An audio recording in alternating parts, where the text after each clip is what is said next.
Okay, we're live. Hi, everyone. So I've got Big Amish with me here again today, and I see all of you in the comments. Amy, Christina, hi, and Kitty, how are you? Thank you for that. I don't know how to give everybody a mod stick, but it's fine. So I've got Big Amish with me, so you can see that we are going Hello, to be talking everyone. about Emily and Hunter. But before we do, yes, let Big Amish talk. Let's just check your microphone. Oh, can you hear me or not? I Wendy, can hear can you you? Oh, perfectly. I can hear you perfectly. Can everyone hear Big Amish? I know sometimes the mics don't sync up 100%.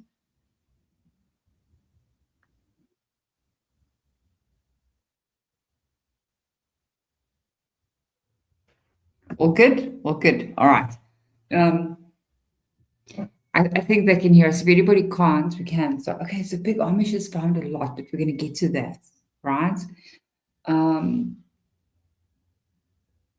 so, before we start, we're not just a disclaimer. Nobody's accusing anybody of involvement or having anything to do. This is speculation just in the comments on information that was found publicly. So it's public information. We're also not saying that any of it is true, but it is quite shocking. Um, Before we do, so we've been speaking about Emily and Hunter. I don't know if any of you watched the One Night in Idaho. Big Amish, did you watch that? I did not. I did not watch. No, I just watched clips of it. Did Okay. watch clips of it, but not. I didn't watch the whole. Unfortunately. All right. So if you guys want, I'm just going to play a little clip here, right? And Oh, thank you. kind of show you guys who they are. And let's do this. Should share. Okay, let's go back to the beginning and make sure that we're seeing it properly.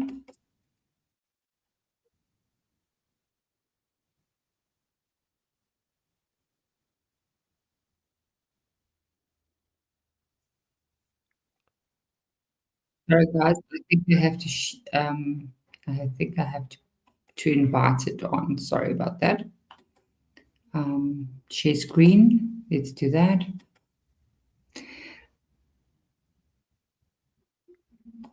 Sorry about that. Let's go there.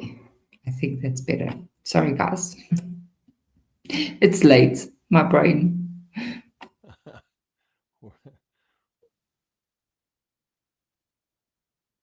House. The trial's about to begin. And now we are hearing from the boyfriend and girlfriend who were the first to discover the bodies. Jim Murray has details. The young college student who found the bodies of the slain Idaho College roommates is speaking out for the first time, along with his girlfriend. I don't think anyone expects anything like that ever in their life to happen. Hunter Johnson and Emily Allant say they received a call from Dylan Mortensen, a roommate who also lived in the house, asking them to come over to check on things. They had no clue of the horrific scene awaiting them.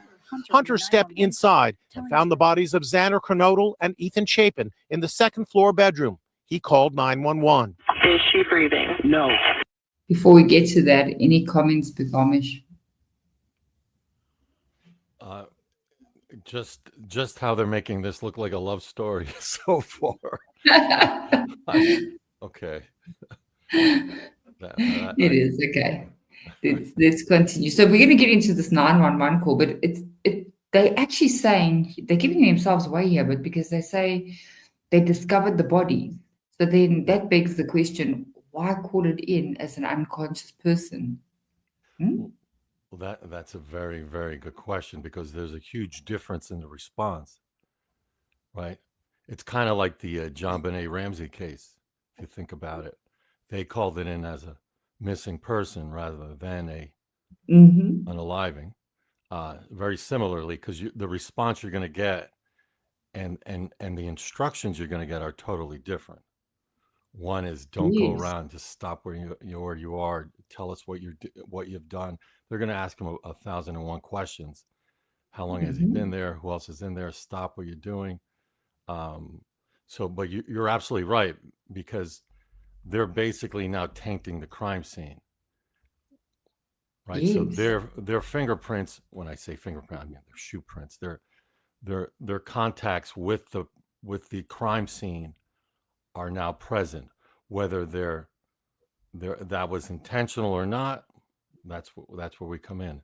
But it certainly Mhm. taints the crime scene and the different It does. responses that you would have. And as you spoke about quickly, the John Benet Ramsey case, guys, if you ever want us to do a deep dive into that, I followed that for many years, that crime scene. Oh my gosh. Just let us know in the comments, because I think that is a case definitely worth going over, just as a side note. But okay, let's see what they said, because now they're going to talk about the 911 call here. So it's not a very long video. Let's go ahead. Surviving roommate Dylan Mortensen is also on the 911 call. Something is happening. Something happened in our house. We don't know what. She just has no. She's not. What's wrong? She's not waking up. Hunter Johnson says his girlfriend Emily was right behind him when he discovered the bodies. He told her, "Get out, get out, get out," because he didn't want her to see the grisly scene. We watched the ambulance come and we watched them immediately leave. So I think that was a hard part for sure. That second you realize there's no one to be saved. Right. Speaking exclusively to GMA, they say in the 7 weeks it took police to arrest suspect Brian Koberger, internet sleuths tried to wrongly pin the murders on them.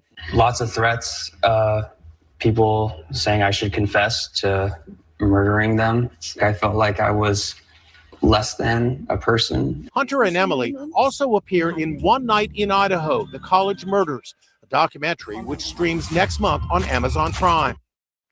The name One Night in Idaho sounds like a really bad adult film. Sorry. Yes. Yeah. Sorry. You're not wrong, but yeah, that has weird connotations with it. You're right. And they're featured in the new issue of People magazine, which hits newsstands nationwide Friday. Senior crime reporter Patrick Rogers spoke to the couple. They were just afraid for their lives. They asked police to put a guard at the door because they were terrified. They thought they would be next. See more exclusive content from People's cover story on the People app. Prosecutors are seeking the death penalty in the trial, which begins in August. Koberger has pleaded not guilty.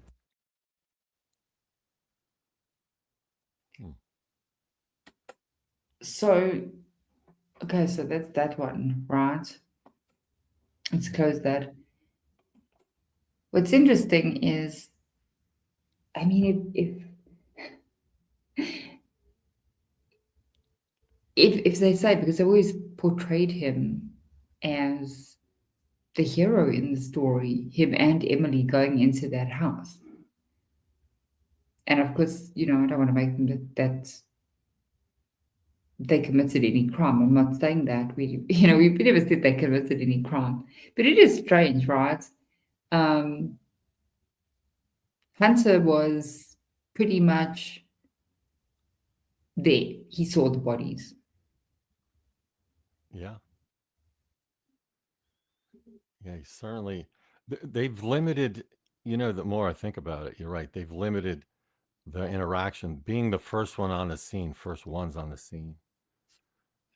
raises a lot of questions by itself, right? And what we hear is, and tell me if I'm wrong, but if Emily and Xana are best friends,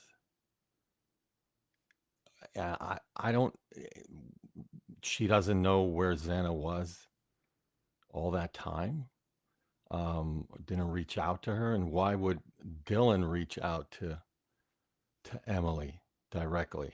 It seems kind of odd, but I don't know, maybe you or others have a little more knowledge about that than I, but it is very odd that they're the ones that were contacted first. Yes, because remember that Dylan said, so we're still getting into the big the big thing of this case, but we're going to get into it just now. One of the things that I could never understand when they were called over to the house, even before they were called over, is okay, bear with me. They're in the bottom in Bethany's bedroom. We'll talk a little bit about those bedrooms now as well. So at this point, they don't know that anybody is deceased in the house, correct? Yes. Dylan said several times that she actually felt safe because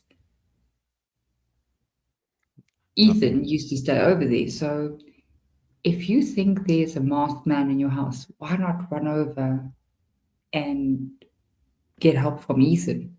Okay, so they don't know what's happened to Ethan. Yes, you're right. If you just say that you saw Xana, somebody correct me if I'm wrong. If you say you saw Xana and you didn't see Ethan, why wouldn't you be shouting, "Where's Ethan? Let me run and get Ethan." Okay.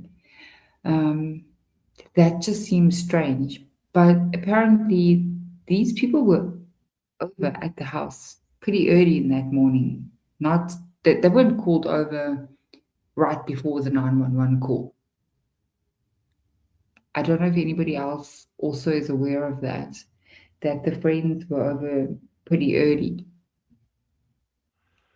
It is because on Emily's interview, which I with Detective Payne at the time, she said she was she woke up at 10:30 in the morning. It's an unusual time, but okay, everyone's waking up at that time. And she said she received a call at 11:51, and that's when she went over. It was 11:51 because that's when she went over, and she went up to the top of the steps. The synopsis of it is she went to the top of the steps. She saw a knife there, by the way, which was on the ground on the steps. Correct.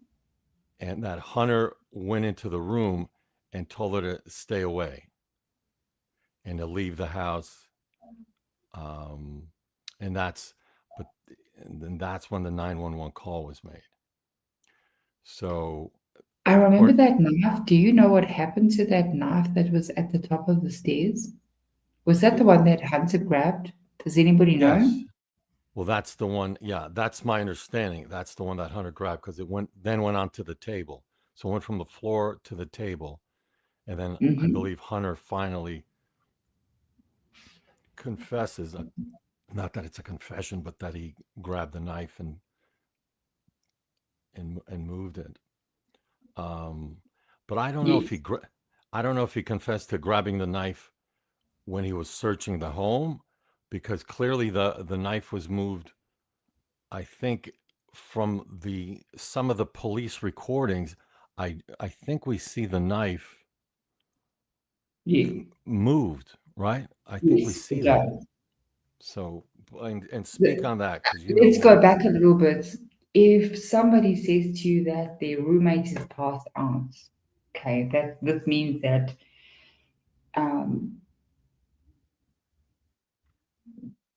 that they did see Xana.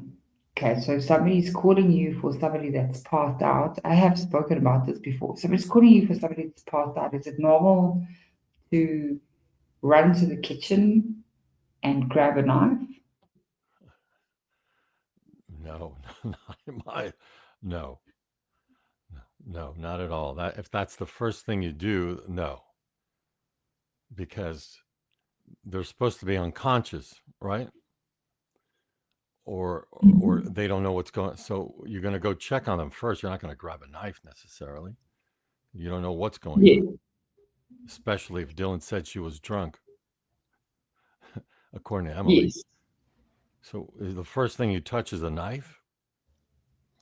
That seems very, very unusual, because if you were concerned about the home or a perpetrator, you wouldn't wait to go to their home to get a weapon. You would bring something with you. Yes. You make a good point there. You'd bring something with you. Yeah. So that is very unusual. Just a strange little factoid. that he grabs a knife. But again, what it does, if you think about the different responses, what it does by touching that knife, it gives an excuse, not that he's not done anything wrong. I'm not saying he has. No, I But it don't would be, believe that he's the perpetrator in this. So we're not going in that direction at all. right. But we're saying that by touching something of evidentiary value, you've now put your DNA on it. So that contaminates a potential weapon that was used Hmm.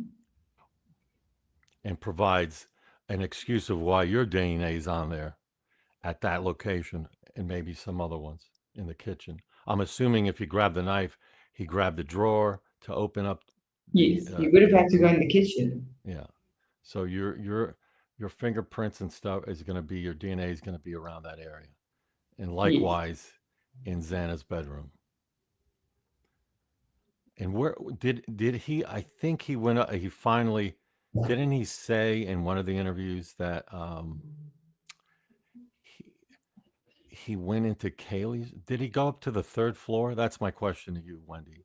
I believe he did, but I don't know. Am I wrong? I think he did at some point. He initially went up to the second floor. Hmm. So he was the first one to go into the house, right? Yes. Like you said, he saw the scene and he ordered the others out. But at some point with the body cam footage, we do see he goes up to the third floor. Oh, okay. Yeah, because I think that's very, very important, right? Because I think that knife had the DNA of Kaylee on it. So now, if that's true, I could be wrong. Is that right? You said yes? As far as I know, yes, and that had Katie's DNA on. Eventually, that same weapon ended up on that beer pong table. Yes. That Uh, is just very, very, very strange. So now you not only contaminate a potential weapon, which I don't even know if they tested, attested in the sense of it being used as one of the weapons on any of the incisions, cuts, or abrasions, or what have you. So I don't. yes, But now he's on the third floor, touched the knife that has DNA of Kaylee and or Xana. Can't remember both. yes, He's in Xana's room. He also goes up the steps from the lower level, right? Goes in the door. I think that's what. Yeah, he goes from what I remember. Yeah, he enters from that door yes. and goes up the steps. Where Where else where was Dylan at this point when they were making this call? it is my understanding, and anyone please jump in, that they were outside. Right, so the call was made, but they were outside. What? But we have no way of knowing for sure. But that's what was said. What I read in an article is that after he got these roommates out, he grabbed a steak knife to search the home all by himself. And he did this so that there was no threat in the house, which we see happening when the first officer arrived. Then you see Hunter walking him into the house and pointing out the crime scene on the second floor. Yes, yes, you're 100% right. Mhm. But here's a question. So let's assume it's you going in. You're going in and you feel afraid. Okay, and you didn't get a weapon on your own, but you're going to go into the kitchen and open up a drawer to get a steak knife. That's Yes. what you would normally do. Or are you going to pick up a bloody steak knife that's probably been used on somebody? Because the Yes, steak knife had blood on it. Am I right or wrong? it did. So I wonder if I can find a footage on it. Let's see. Let's see if we can open the footage on it a little bit as they go in. It did have Yes. So But it begs the question: why would you pick up a used knife? It's on whether it's on the floor, wherever it is, because it can't be in that drawer. You're not gonna, unless it was. Where was the knife? Did Hunter ever explain where he grabbed that knife?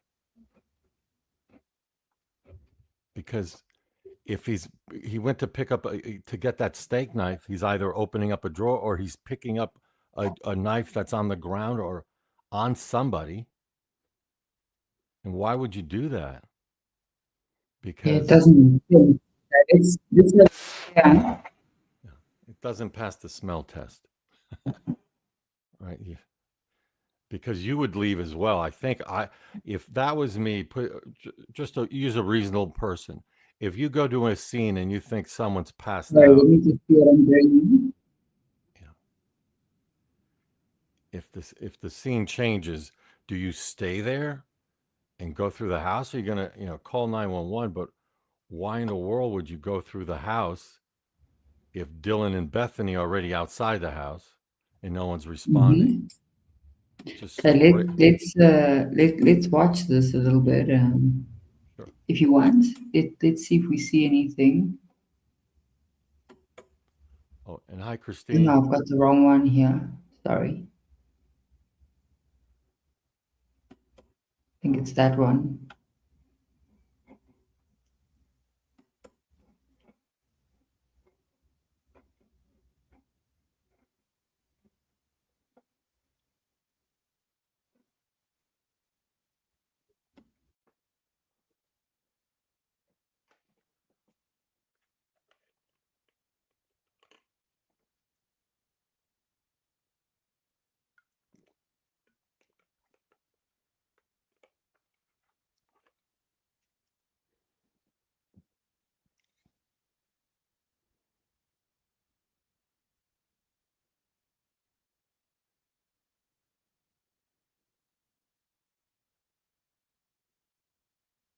Let's go a bit forward.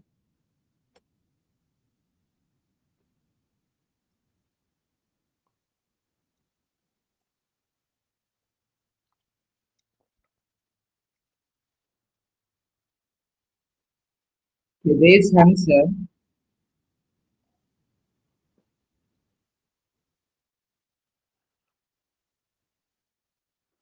Wait, are you about to play this segment?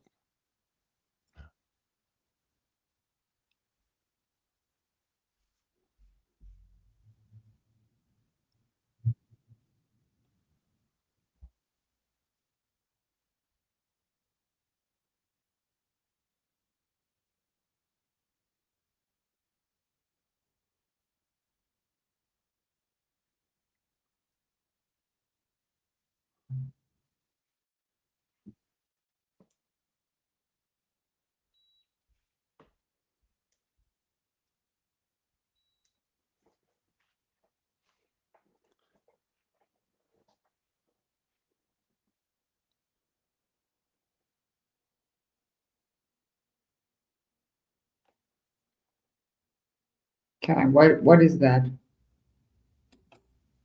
What's what? You hear? Can you see my screen there? Yeah, I see the screen, but it's not.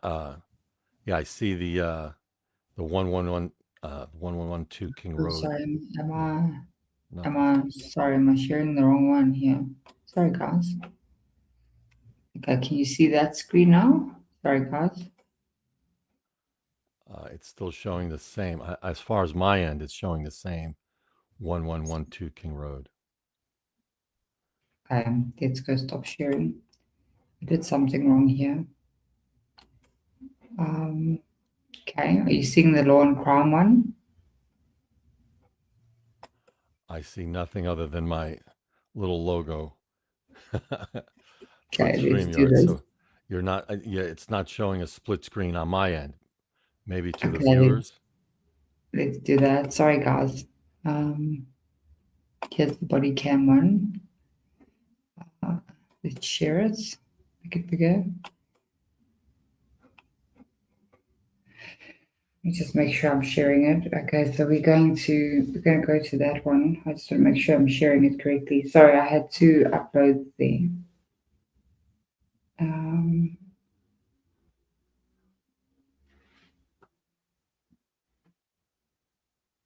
So to make sure I'm sharing the right screen.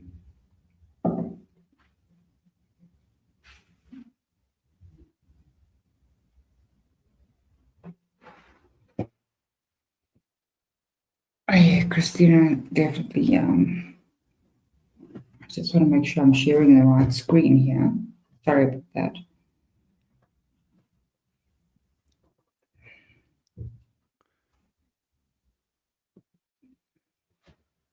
In the meantime, where is everyone from? Christina, they can put it in the chat. We've got Amy here. We've got do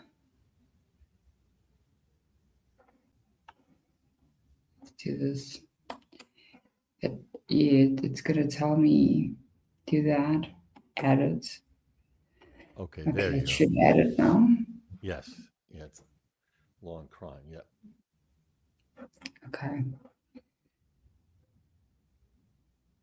Not that one. That one. Okay, it should show it. You could see from the picture itself, the knife, I believe that's on the table next to the cups. Yes, I'm gonna go back a little bit to it, and then you can see him in the beginning. Okay, so let's make sure that I'm playing it correctly.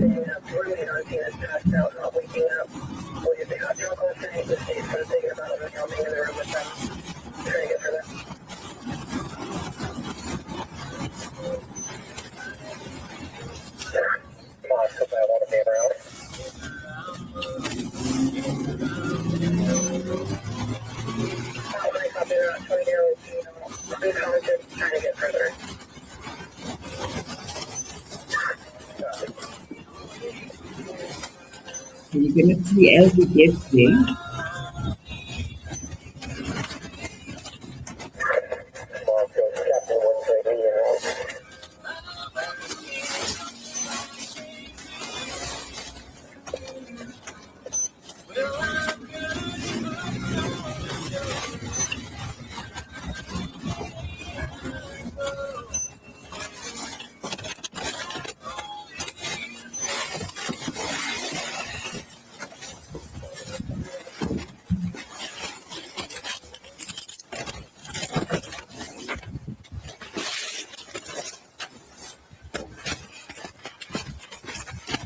Where's she at? Yep. Where's she at? Where's she at? Yes. So there you see him. Put his hoodie on. Where at? Up here? Up here. You got it all that's normal. And I just been checking here and you see what I just found. And I checked it. So there's the pong table that is at, right? Yeah, we just passed it. Yes. Yeah. Okay, you're gonna see. And I didn't check them yet, but I'm pretty sure. 13.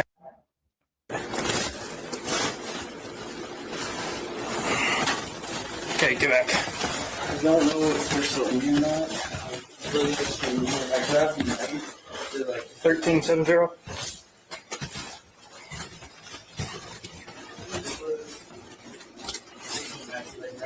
Okay, stay back there, please.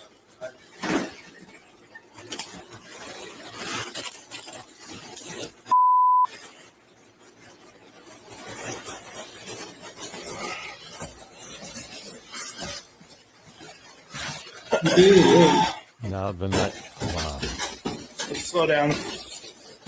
Just come here. There's two. Looks like fatalities.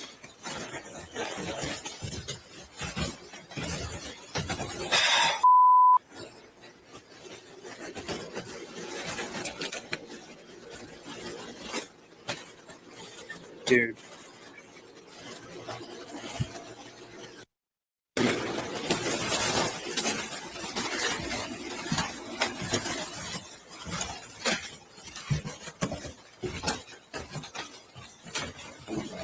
The knife's on the table.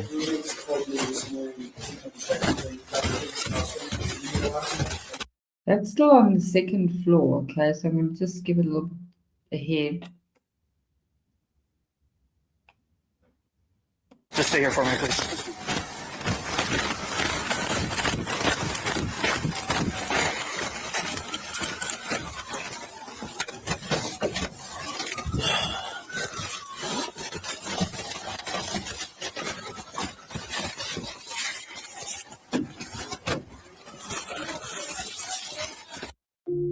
Emergencies arrive unannounced. Mad. 8 Call 24/7 can alert loved ones or dispatch an ambulance if required.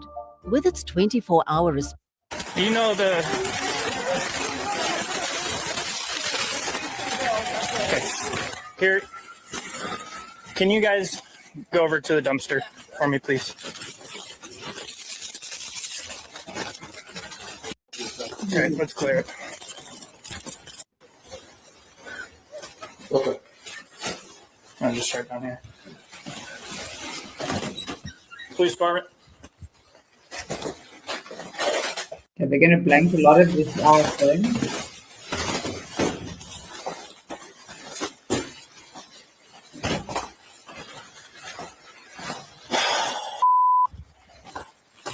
Clear here. Going up. There.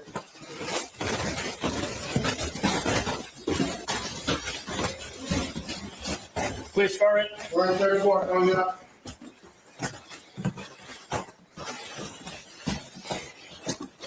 We got another.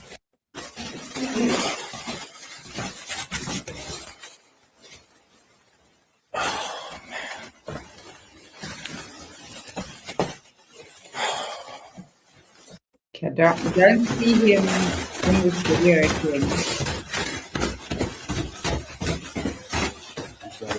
Okay, I'm going to start IDing all them. Okay, I'm not going to play the whole video. I'm just wondering why are they blanking a lot of that out? Yeah, that's a good question. At first, you might say, okay, maybe some privacy concerns initially, but why that lower bedroom, right? Is that what you, when he was exiting, why the lower bedroom? What was that? I can't explain. That is, I don't think there's any reason for that unless there's something there that identifies something involved in a larger picture. We talked about it as a parallel. We did speak about the bedrooms, right? And something interesting that came up in our chat about the bedrooms was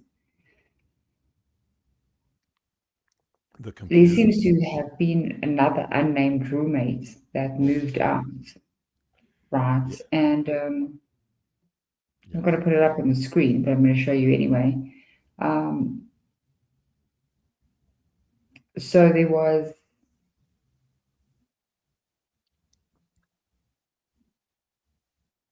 a roommate that moved out of the home in, I think it was May of 2022.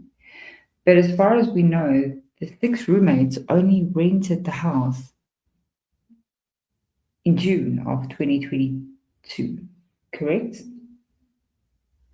That's my understanding after reviewing things with you, you're right. Mm-hmm. So that room, from what I understand, was Ashton Couch, right? And it said that when Ashton left, that Zana officially took over her spot for the coming school year, right? Yes. Now, according to what we were told, we were never told, we kind of looked into this, but that was the first that I ever heard that Ashton, that Zana took over Ashton's room, because according to what I've always heard, Zana was always on the second floor of the bedroom, of the house, sorry, that her bedroom was across from the staircase to the, if you're looking at the house, it would be to the right-hand side. Yeah. That would be Santa's bedroom. Ashland's bedroom, from what I originally understood, was on the bottom floor. And we were told that when Ashland moved out, that room always remained open. Correct? That is my understanding. Although, yes. Well, but although she said she maintained it, I forgot what it was, but she wasn't living there anymore. Something along those lines, which never made sense. You're paying rent for a room you're not using, and after moving out previously. Yes. And so they said when she left, Dana took over her room, and then there was an unnamed sixth leaseholder. So apparently this roommate was on the lease, but didn't live there full time, and they don't give the name. Okay. And then when we looked at it, it was Ashland Couch. She was not the sixth roommate, apparently. There was another one that they said, okay, so they say the name of the person on the lease has never publicly been released. The Moscow Police Department withheld this individual's identity because they moved out prior to the start of the 2022-2023 school year, and they were not present at the house on the night of the attack. Right, but it doesn't mean they didn't have access to it. No, because if they were paying for that bedroom, then they would know. Yeah, they would know the security code to get in, or any weaknesses to get in, whether it's the sliding door. They would know how to. If I'm saying I have a sliding door, if I could manipulate it even when it's locked to unlock it. I only know that because I'm familiar with it. So the uniqueness of the home would, whatever uniqueness there is to gaining access, someone who lives there or had lived there would know about it. I'm not saying there was, but the fact that they're unnamed, we don't even know if there was an interview regarding that person, which you think they would, because they would have the access code to get into the house, assuming, right, because it's not definitive as to how the perpetrator got into the house, whether it was through the sliding door or otherwise. That's never been fully established. Well, yeah, we don't know. We have no idea who this person was and if they still had access to the house. It's always interested me that Ashton moved out. Okay, so let's forget about that roommate. I mean, because we're never going to know who it was. They won't release that. But my question, and I did this kind of like one in the beginning of the videos that I think you've heard it as well. What were they using that room for? Yes, that is the question. I think that'll shed a lot of light as to what was really going on. Yeah, because it is strange. I mean, why would you have a room and stay in that room for 3 nights and then move out? And also there's never anything establishing, okay, that room, because we were told numerous things, that it was Maddie used it, Kaylee used it, they had their computer would use. Am I right or wrong on that? Correct. So you got different reasons why someone would have access to that room. And then you found it, we discussed it, that there's this unnamed person who had that room. And so, and then you have, according to Emily, there was a party on the premises Friday night. So if you're having a party, is that room not being used?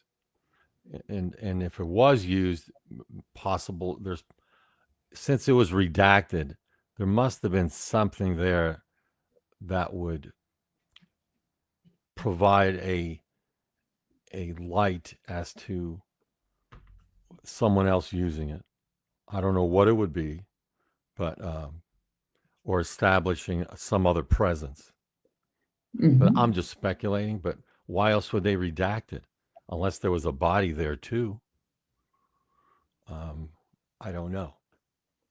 Do you guys remember there was another victim, a fifth victim, that was also taken to the hospital, and the name of that person was never released. So somebody was taken to the hospital. I don't know if you recall hearing about that. No, that's an interesting. That is very interesting. Then, so fifth victim. Apparently, another victim, because they did take somebody to the hospital, and that person was never named. So we don't know. It kind of ties into my theory that there were potentially a lot more victims on that night. So, let's say my theory is that this didn't happen inside the house. You know, if so, it's very possible that there were more victims, and it also fits into what you spoke about previously on the parallel proceedings. Yeah, a larger picture behind the scenes that's still being investigated or under seal indictments. That very well, and we know the grand jury issued subpoenas, so there was in some context a parallel proceeding. So how long it existed, could it be based on previous indictments that involved the white supremacist gang, the Aryan Knights, for example? Josh Hurwitz is the one who put many. I think the last one was put away in 2021. I think it was 2021. I mean, there were numerous ones he was involved in their prosecution. And don't forget, Josh Hurwitz was on campus, the Idaho campus, in the spring of 2021. Now, it's a year before, but it just raises the question: why would he be? Okay, he was a professor. He was teaching a class.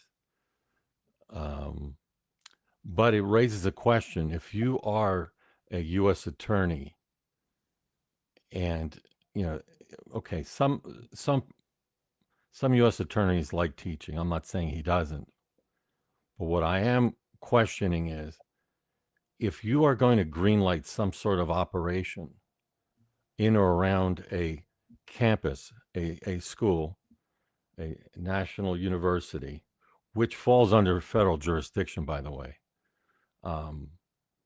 If you're going to do that, you're going to have to do your due diligence of the area before you okay some sort of operation in which you're going to patrol or set up an operation involving federal assets or confidential human sources.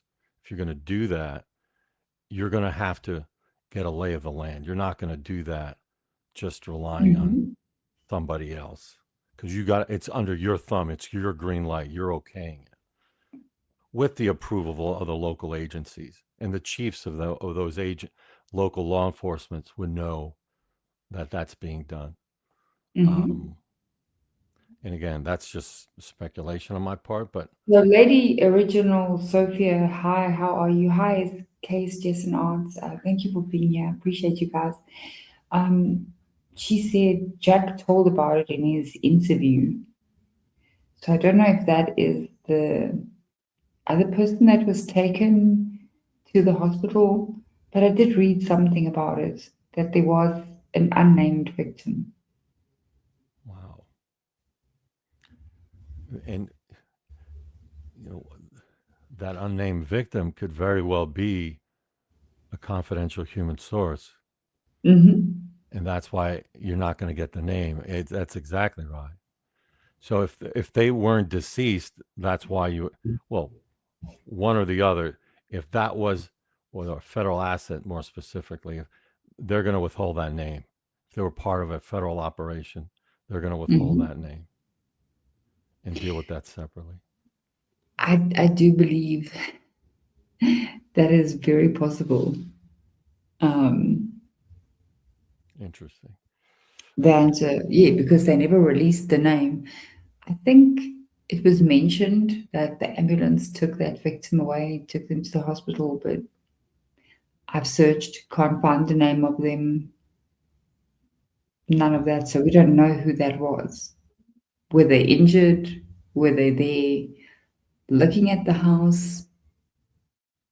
I guess we won't know that.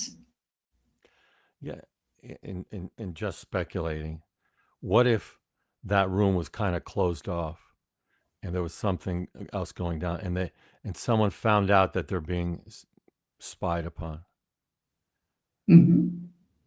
and now you know that there is a. So what do you do then? So if there was an informant whose cover was blown and found, right, during a controlled buy, let's say, Correct. and that happened, where this person's now exposed as an informant, that's going to get certain people very angry, Of course. right, and seek retribution one way or the other. And it would take, and it would, I'm just saying, again, I'm just brainstorming, but yeah, what you said, we talked about now makes more and more sense. If that sixth person, if that was someone who was injured and they were a confidential human source and or part of the operation of a controlled buy, it throws everything out the window, especially when things go south, right? There's a lot of people's necks on the line, no pun intended on that one, but from higher ups all the way down, and unfortunately certain people paid for it with their lives, but yeah, now they're making me think much differently about this whole situation. Very good, Wendy. The sixth. I actually have to go through the documents. Lady Original Sophia, okay, sorry about that. Yes, we'll go through that Jack's interview as well. But I also heard that Katie moved rooms. Look, in that house, I think people could have swapped and changed rooms. But anyway, look, Katie, according to what we were originally told, wasn't even living in the house anymore. So she, according to, the story changed so much on those that Katie had moved out and she was brought back just for the weekend. So could I just add something?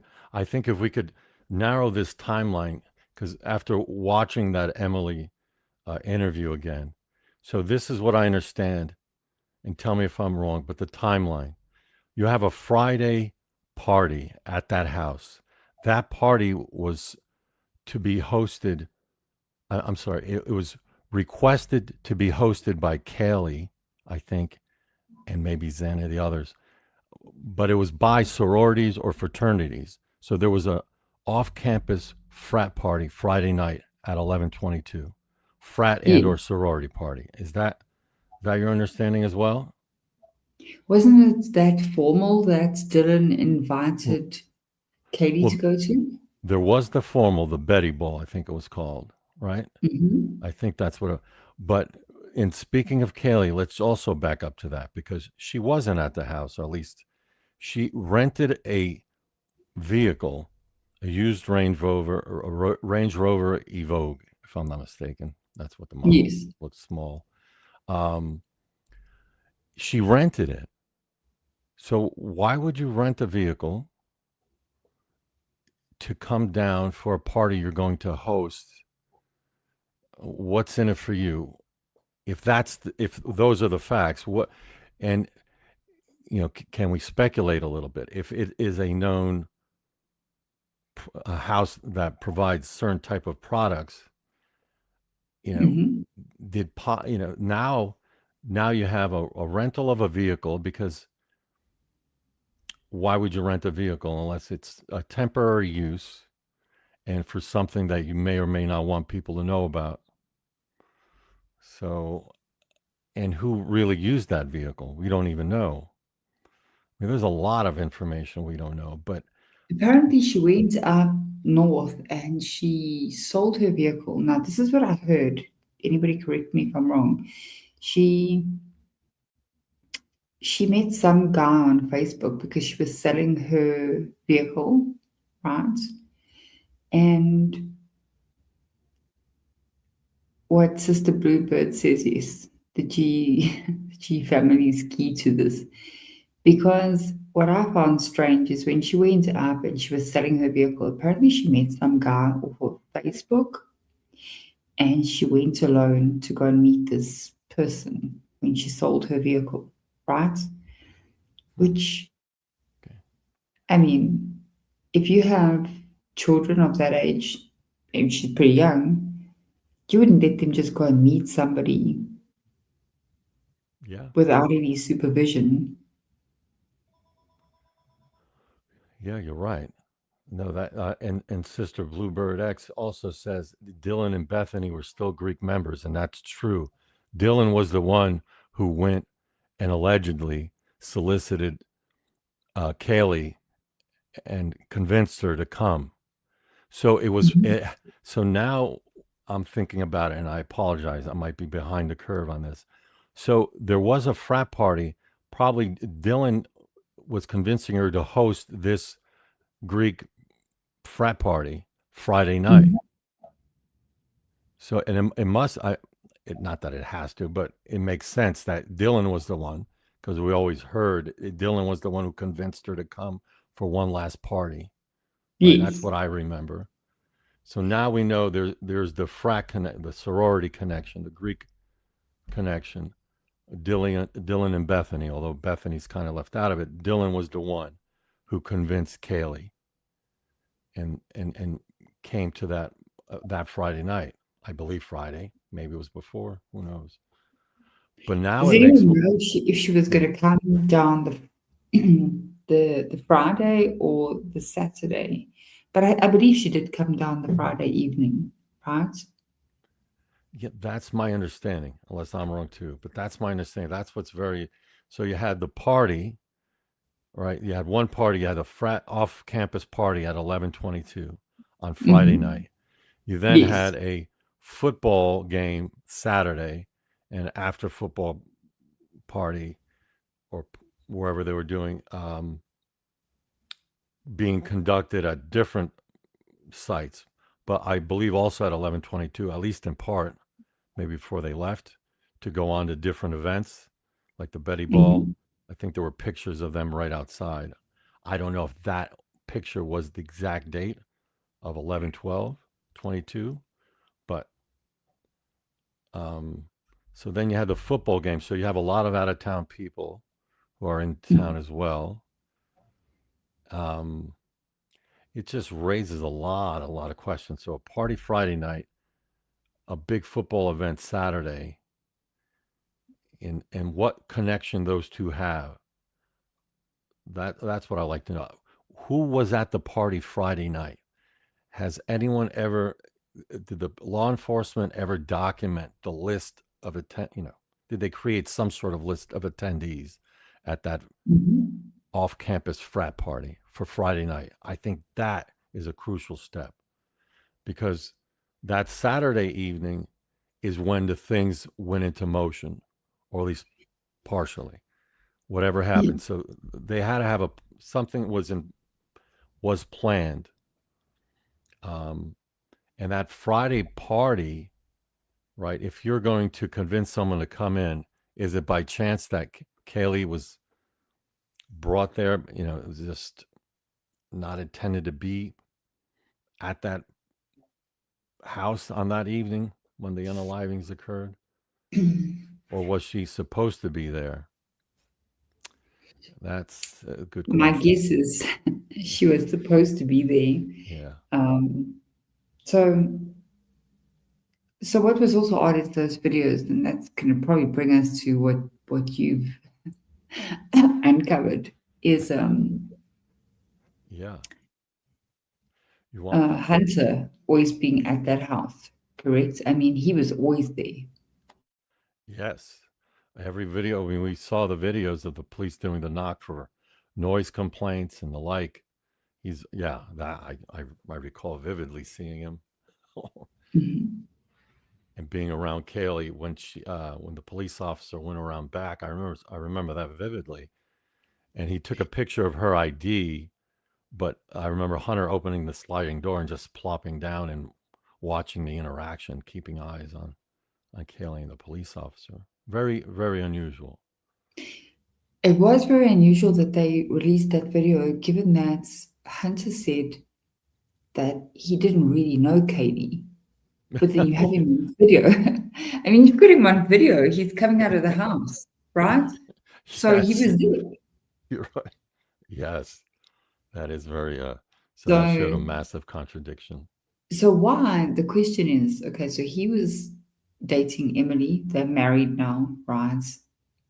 And Hunter was always over at that house. Again, we're not accusing him that he committed any crime on that night. But the question is, what was he doing over at that house all the time? Yeah. One thing is he says he was a friend of, what did he say? Since Emily was friends with Xana, he was friends with Ethan. Okay. Mhm. Well, Ethan didn't seem to be there at that time. So he was there with Kaylee. I'm just saying from that one video. So it does, there are contradictions there. So, and why would you always be there? Why wouldn't you be at your girlfriend's place rather than alone with Kaylee? At least that's what it seemed like. It could very well be another explanation. But you're right. What are you saying? Sister Bluebird, he was saying something, okay, because she's been in law enforcement. You said you take pics of those. Police may be clients and times. Look, I can see them going over to the house, law enforcement, because they were over there for noise complaints. I'm just saying, Well, it is strange. It is strange that he claims not to know Kaylee, but he's always there. He's always there at the house. Yeah. And so, where does Emily fit into this? Because did she know he was over at the house the whole time? Yeah, these are things I don't know the answer to that, and I don't think we, yeah, that was never delved into in the interviews. I don't think. So there's a lot of Very hard. But what you found is okay. So I think let's talk about that. Okay, let's So lay the ground. Want to lay down? let's go. So Big Amish decided to take a little bit of a look into Emily's background. Okay, so you guys remember that when Bethany was interviewed, she said that she saw a flash, and what did she hear? A bang? Yeah. Correct? Yeah. And that's where people were speculating. A lot of people online were speculating, well, could that be a firearm? Could that be a firecracker? But with a flash, it could be something that's discharging. Could be a firearm. At least that's the appearance of, and the connotation that comes to mind. Mhm. And Can I show you a conversation that you had when you looked into it?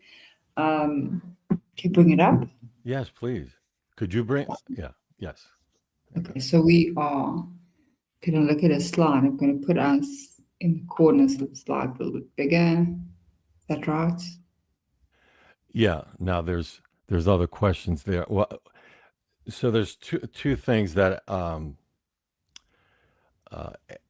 from what I was able to obtain from AI and just doing a background, I was just doing a lot of research, but a background on Emily and her parents. I came across that at least AI, I could be wrong, so I'm not alleging anything. The Allants and their family have done nothing wrong. They're not implicated in any manner whatsoever. But what I found out at AI, interestingly, I find it interesting that a Matt Allant, same last name,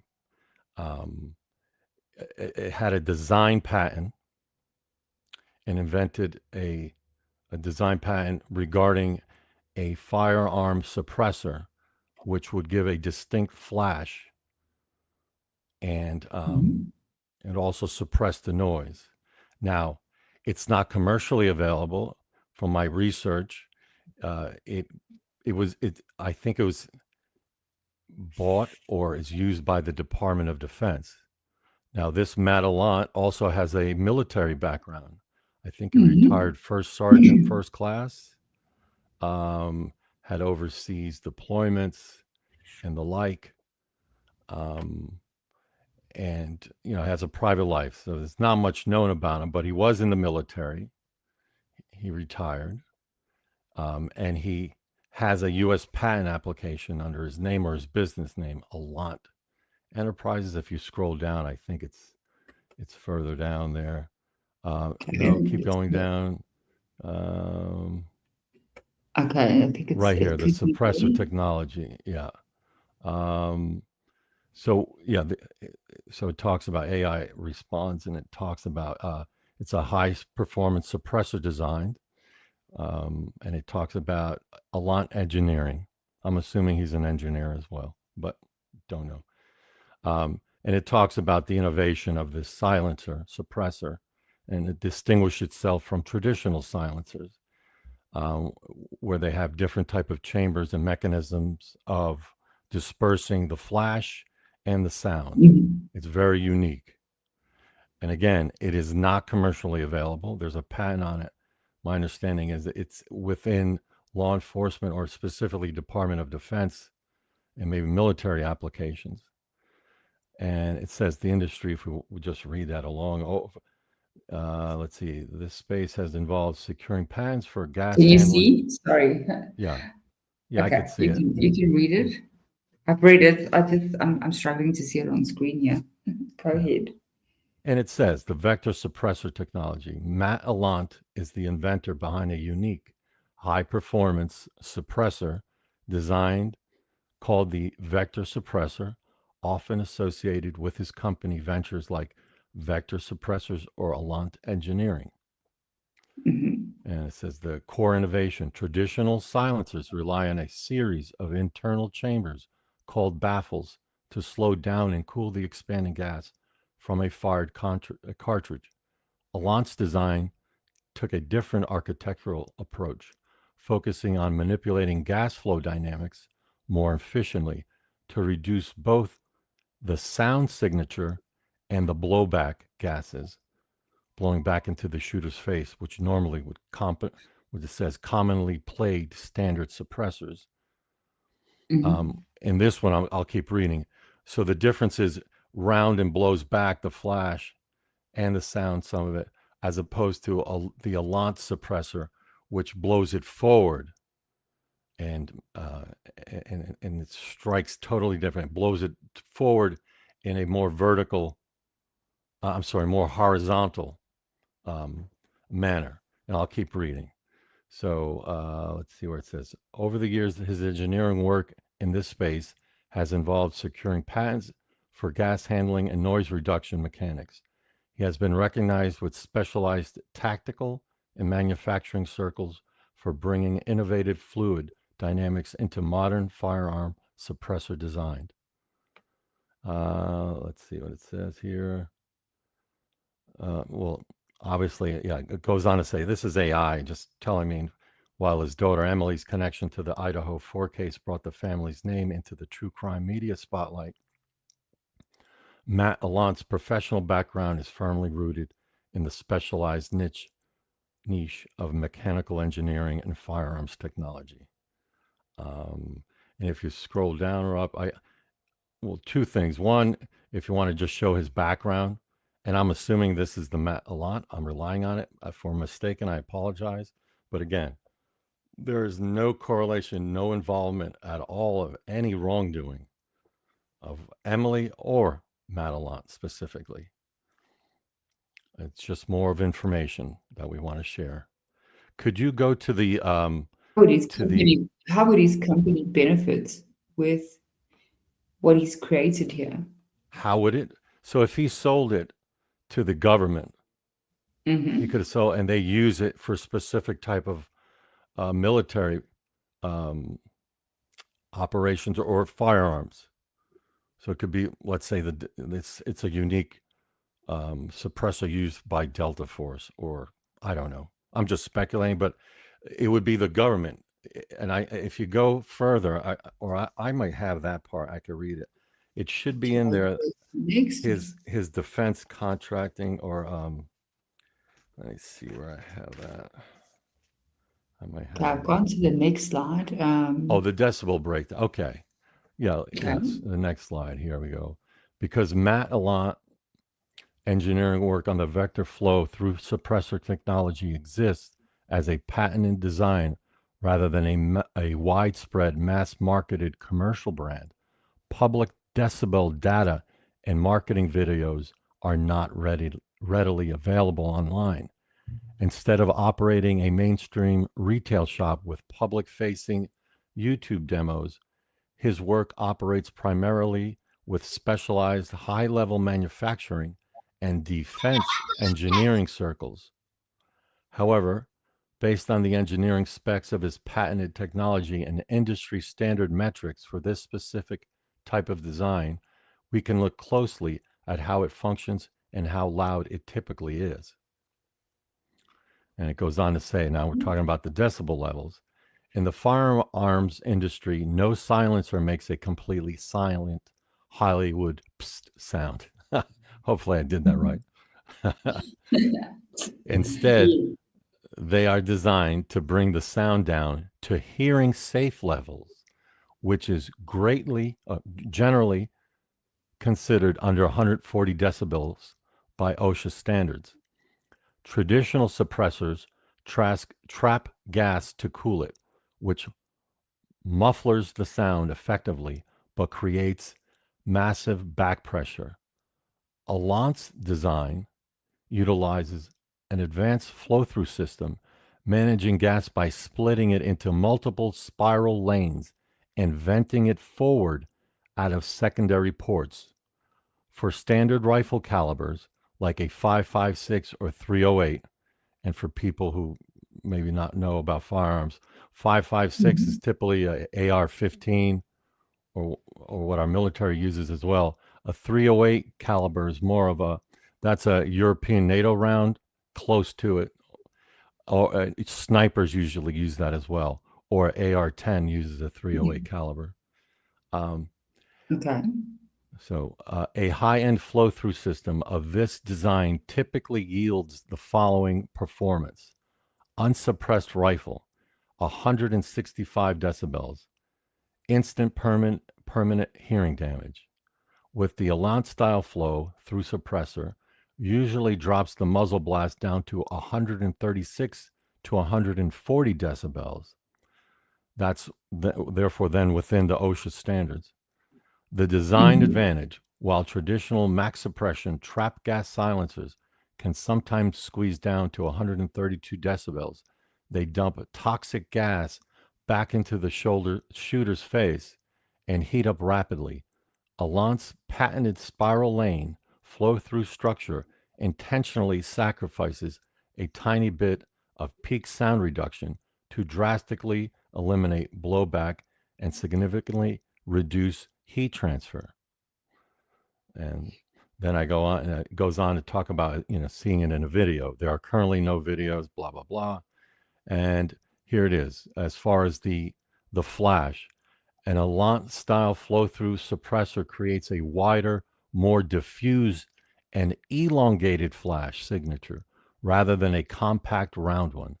To understand why, it helps to look at the traditional suppressor's handle burning gunpowder gases versus how a flow-through system routes them. So why the flash shape stretches and widens. When a gun is fired, unburnt gunpowder and superheated gases escape the barrel. These gases mix with fresh oxygen all at once outside the gun. They ignite, creating a bright muzzle flash, an elongated one forward. Okay, traditional baffle suppressors. A standard silencer acts like a series of rooms, baffles. It traps the hot gases inside the canister, forcing them to swirl and cool down and slowly leak out of the front hole. Because the gas is tightly contained, most of the flash happens inside the tube. Any flash that does escape the front cap tends to be small, tight, and relatively round because it's restricted by the single exit hole. Madelon's engineering design bypasses traditional internal traps. It uses a series of Hellcat spiral lanes to route the gas forward and away from the shooter, venting it out of multiple secondary peripheral ports or forward-facing channels around the front of the device. Because the gas is split and pushed out in multiple distinct exit paths simultaneously, it widens. The flash breaks out into multiple points around the perimeter of the front face, causing a wider starburst pattern rather than a single round dot. It elongates because flow-through systems vent gas at much higher velocity than traditional trapping silencers. The unburnt powder and hot gases are thrown further forward into the air. This creates a longer, more drawn-out jet or torch of light type of image. The engineering trade-off, I'll finish reading it. While a flow-through system is Do you need me incredible. to go to the next one? Yeah. Well, Okay, then that you one can I want also people, I want people to see the difference, right? I think they could see it. Hopefully they can. And seeing how on the left side, you have the traditional suppressor where it's like a ball of light. It just glows on and off, kind of like a light bulb almost.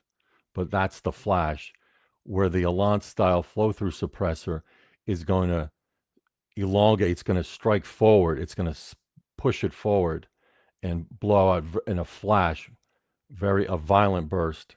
Keep it going down here. So, and that's the signature of the Alliance suppressor. And again, I'm not saying anything of that is present here. I'm just raising some interesting questions and some interesting facts that I didn't know before that I hope it's the public and your viewers find it very interesting as well. I think you can see that. Is it big enough for you guys to see? Let me see if I can make it a little bit bigger.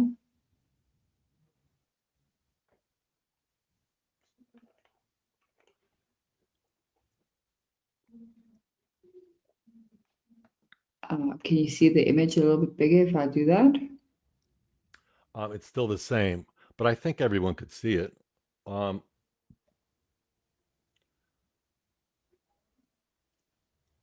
So explain the second picture, right? Compared to the first one, if you don't mind. Okay. So the first one shows how a traditional suppressor works.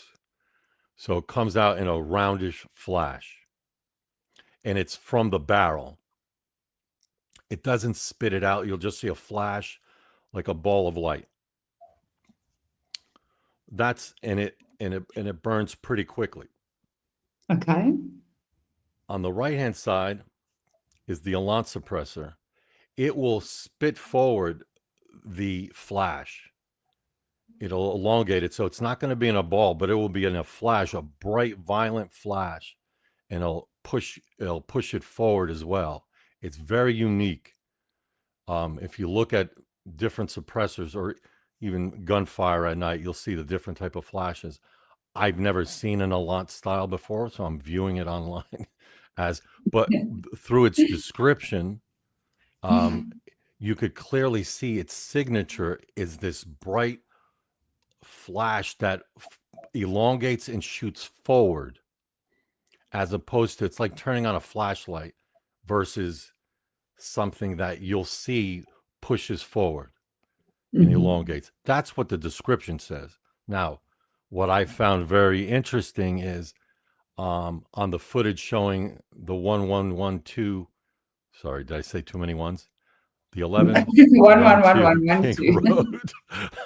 I'm too many ones, but the 1112 King Road video from the adjacent home shows some interesting flashes, and that's what caught my eye. There were other podcasters who had mentioned that there were flashes, and it looked to them like it was a possible firearm flash or gun flash. And you also see what seems to be a flashlight. You can see the difference of a flashlight.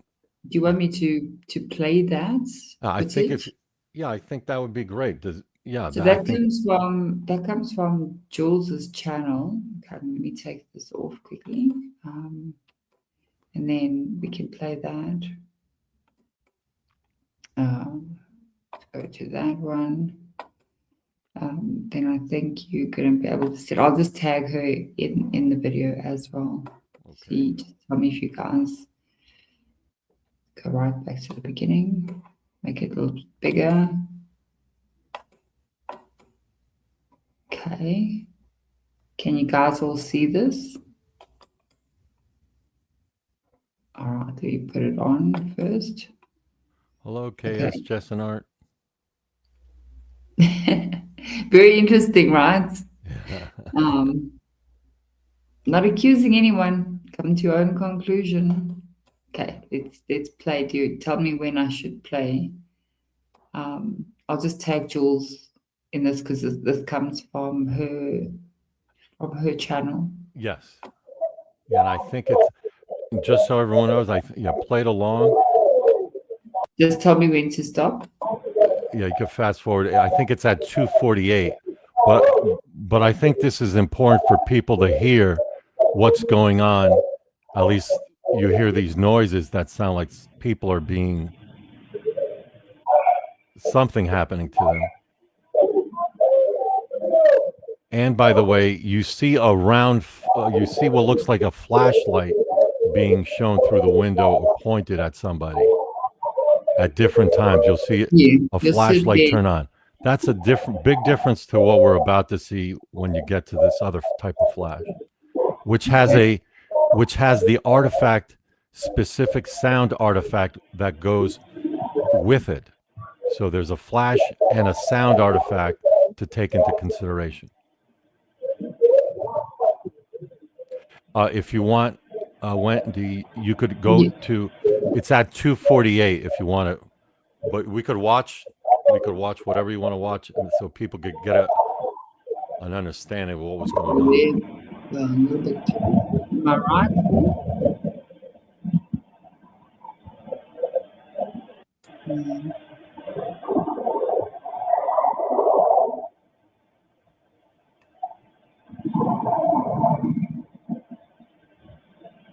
That all looks like a flashlight inside, in my opinion.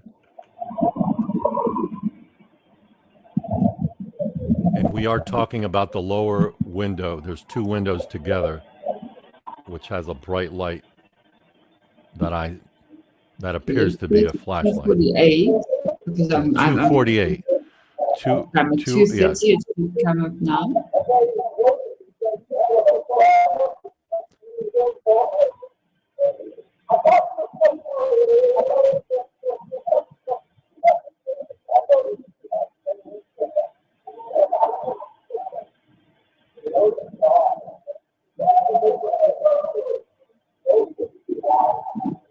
So some people believe they're being interrogated or tortured, but interrogated, getting information out of them. 248. So in 260. Have a look. Yeah, right now it's showing, just so you know, Wendy, it's showing 227 on the screen, on my screen at least. But you need to go to 248 if that's where it happens, whenever you want.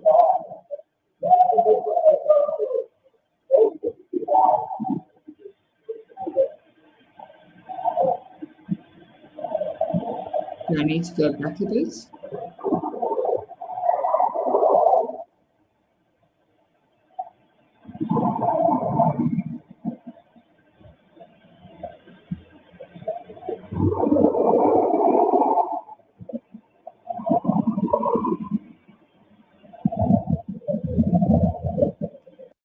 Do you want me to go back a little bit? Oh, I'm sorry. I'm seeing on my screen. It's showing a two. I don't see the 248 timeline.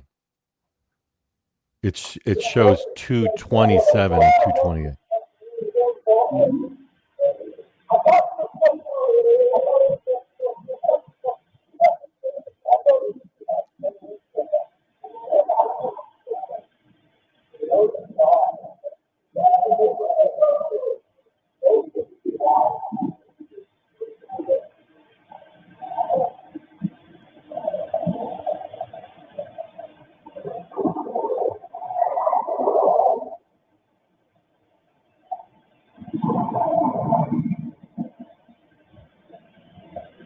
Okay, I'm seeing at the top of that. Sorry, I was looking at the wrong one. I'm gonna go to the timestamp is. If you struggle with focus, this sound might change everything. Okay, so let's go over to closer to 248. Yes. We can have a look at it.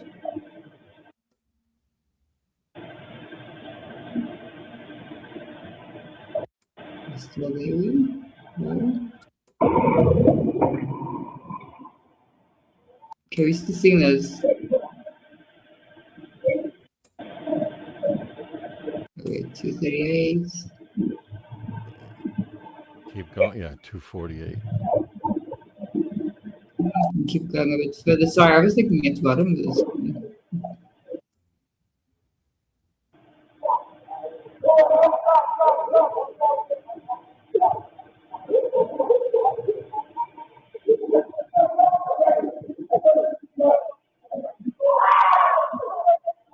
Yes. I certainly hear a female screaming.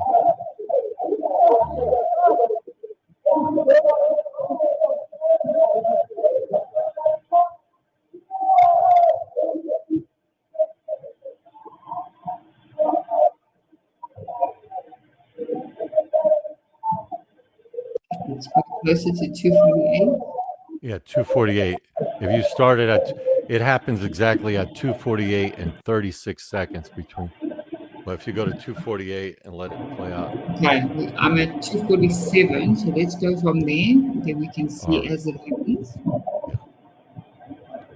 And just for everyone watching, it's at 248 and between 36 seconds and 39 seconds that you'll see the flash. What side of the screen do you want them to look at? It's 248 and 36 seconds is when you need to pay attention. But right now, what's interesting is to see, you'll see a flashlight, what appears to be a flashlight. I'm not saying it is, or in that window at different times. It's as if it's pointing at somebody. And what I would describe as if it appears it could possibly be an interrogation using a flashlight. Yeah, in that window. That.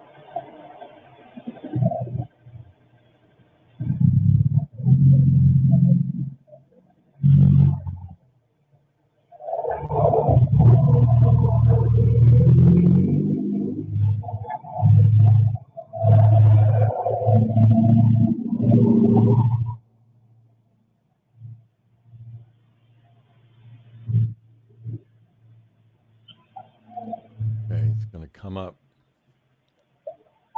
Pay attention.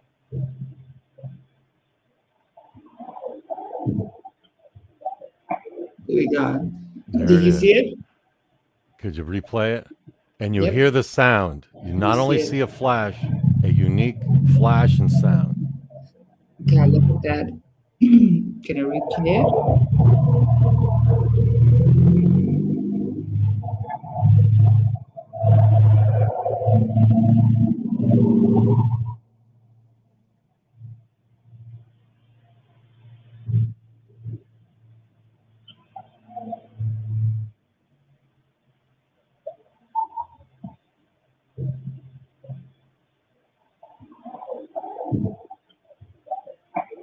There we go. And you hear it. You You hear some. it. There's a I'm gonna flash. play it one sound more time there.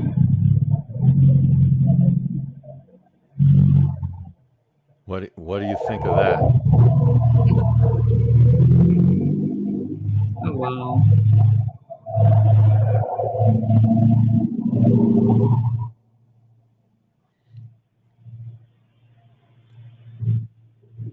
That was a very interesting flash, a very unique one.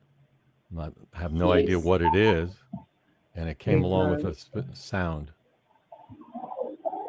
a pop sound. Here we go. Yeah. That is so strange. It is very strange, very interesting. Okay, so we're looking at the house. So the King Road house is at the back side, right? I'm just going to pause it there for now. The King Road house is at the back of what we're seeing here on the balcony, correct? And oh, thank you, KS Jason. I appreciate it so much. Thank you to Big Amish. He spotted up this year. You can watch on replay as well. I hope you're well, and yeah, we'll see you a bit later. Yes. So you can always go back and look at it. So we're seeing the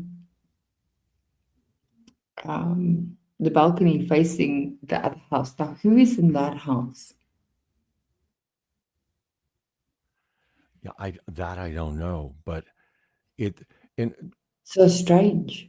and just on a numerology issue, 11, 1, 2. I mean, I don't know. There's a lot there. There's just, but it is strange. It is strange.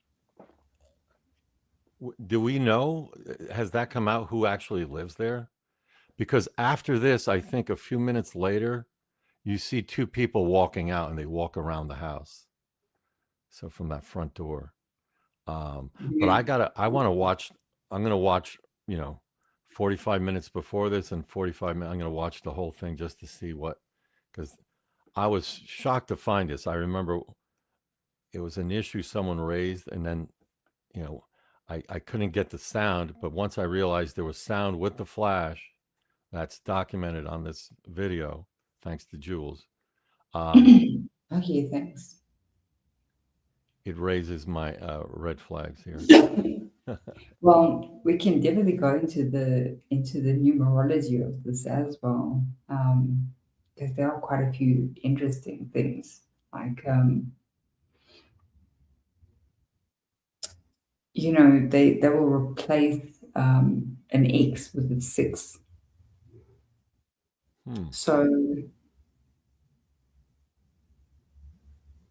if you add the numbers of the house, King Road 1122, it all adds up. Interesting. Yeah, no, there's. But we can go into that in another video, because we can add up the ages of the victims, the roads, the days of what had happened, the 13th. Wow. I don't know the number of that house. I'd actually like to go and look it up. The one that the door video doorbell's on, or right?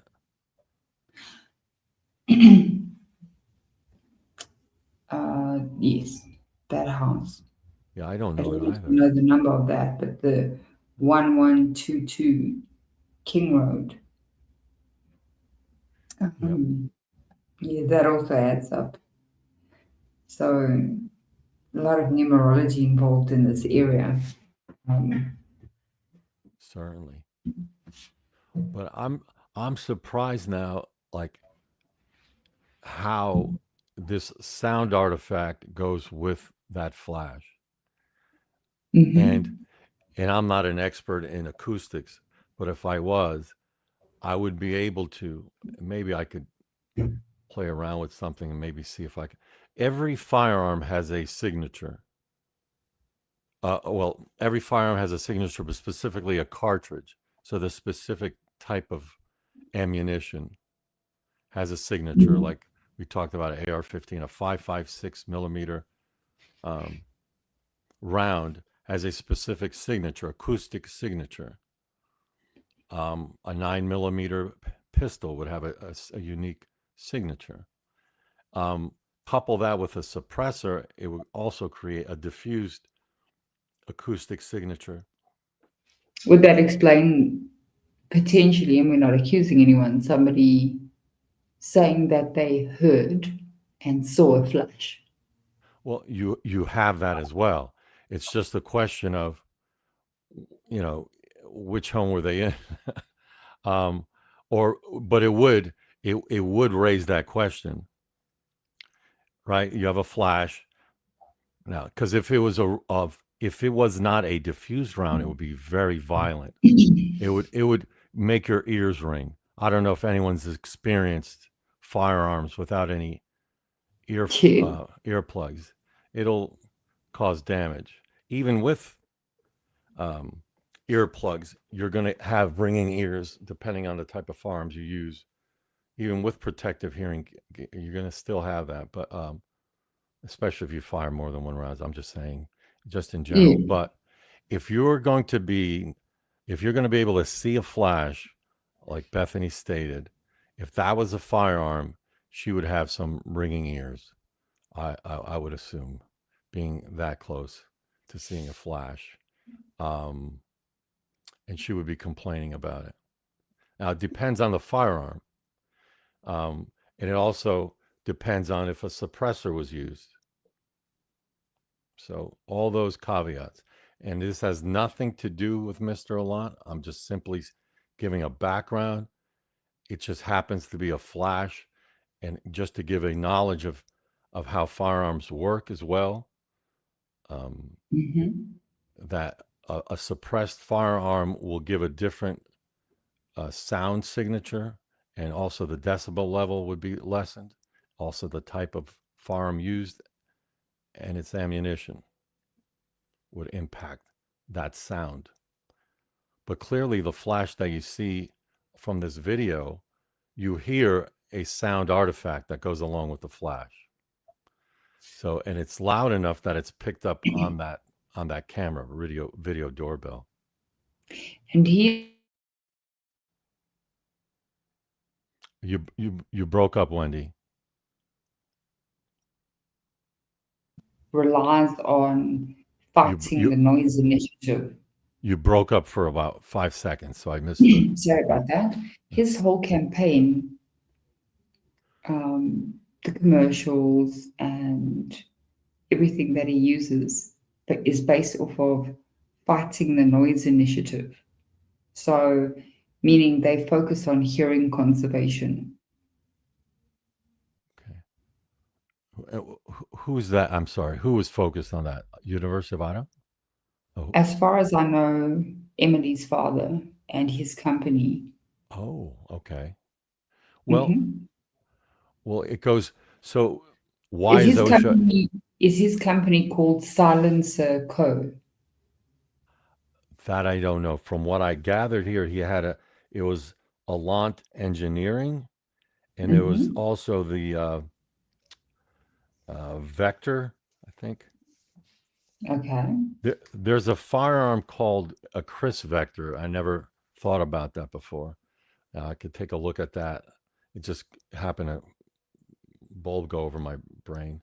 But there's a specific unique firearm called the Chris Vector. It's been out maybe 10 years. But but there's no suppressor that would do that. I know that the name, just Vector, the name Vector, but that's a general name. But based on what we found is that Mr. Allant design patent, he would basically license that to a manufacturer that probably deals with the government. And his background in the military allows for government contracts. And I'm assuming if he has government contracts, he also has a security clearance. So that's why you're not going to get much information regarding him in some ways, but maybe in other ways you might. But but it's very interesting that he has this background, and he has a military background. So, I don't know if Emily had an interest of going into the military at all. I know that there was an ROTC at the University of Idaho. I don't know if there's any relationship, if there are any type of ROTC training or anything involving Madelant on campus at any point in the history, going back years, doesn't have to be now. I don't know that. I don't know any relationship with the University of Idaho. Mhm. But it does raise a question. But with the military government, it says the DOD, that's where it seems his invention would be used, is in the military.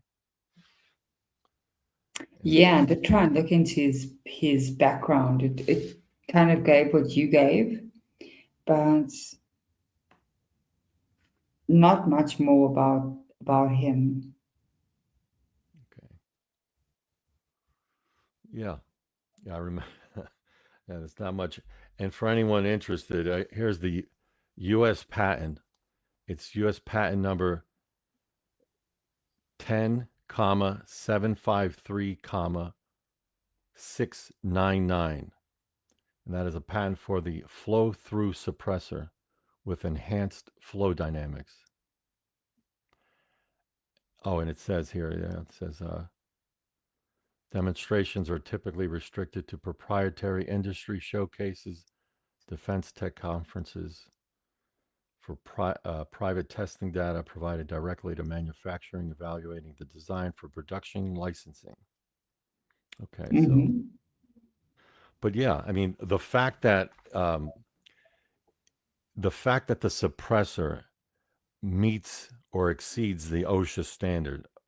OSHA basically is to protect you from injury or employees from injury, people in the military or government, if they're working and they happen to have this suppressor being used. If it exceeded the OSHA standard, one could argue, and it raises liability questions if someone loses their hearing, for example, or has a hearing injury. But when it's below the OSHA standard, it's protective. It means the employer could use it. Doesn't mean that it's totally safe-proof for protecting ear damage, hearing damage, but it's certainly within the federal guidelines and below it, so it protects your hearing. So that would make it a viable, commercially viable product to sell to the government, who's probably the biggest purchaser of suppressors since they're highly regulated outside of the government. So that's why it makes sense that you would sell it to the government. They use it a lot. What would their involvement be? Would it involve the parallel proceeding in this case? Oh, that I don't know, but no, to me, it's more of in the commercial sense. So manufacturers would use the patent by Mr. Allant, unless he's manufacturing himself, it could be, and he then sells them. The manufacturer would sell them to the government and or other governments for their military use. Because it seems like it's not commercially available, so I'm going to make the leap that it's for government use, not just our government, but probably other governments as well. Correct. Who may want to purchase it under that licensing agreement where it's only used for governments. And it might be implemented in NATO. It could be a standard in NATO. I don't know because there's not much information about it. But hopefully some people who are viewing will be interested enough to start digging around on it. And I gave the patent number. And you've shown the device, at least the type of design it is. But with the Yeah, patent let's number, have a look at that. Yeah, you broke up again. I was going to suggest, Wendy, is it possible to show that slide or the slide next to the flash that occurs? On the video? Yes.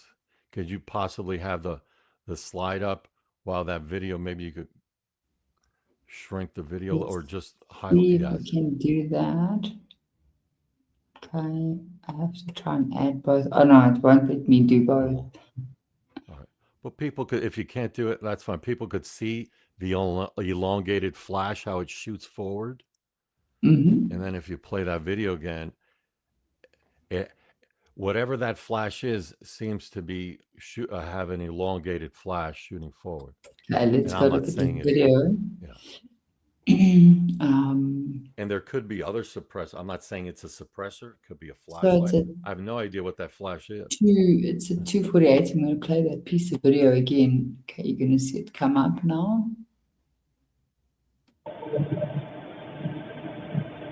Okay, it'll take it like a minute.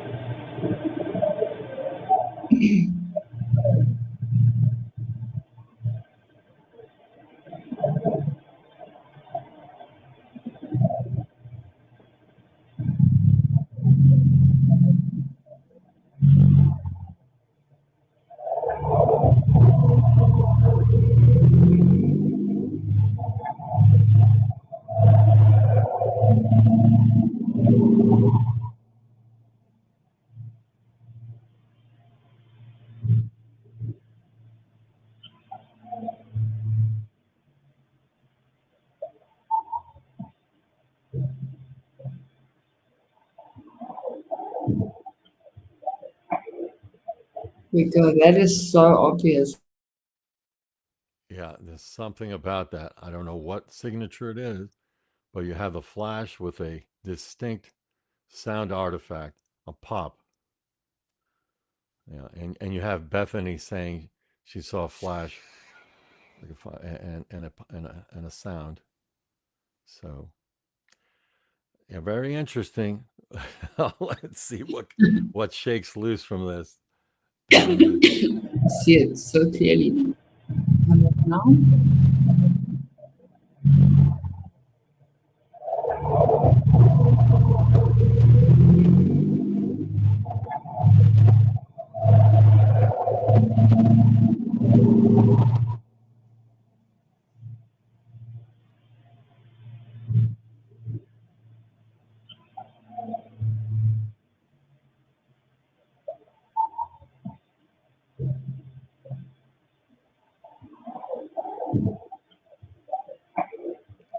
Wow. There you go.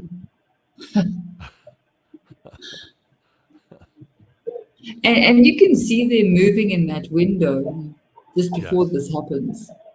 Yes. And you Can't can see tell the if there's any. Yeah. and you see a flashlight that appears to be a flashlight inside, right? Being used as well. Let's go back slightly. Again, I'm just going to do this. Yes, we see that. Okay, look at that.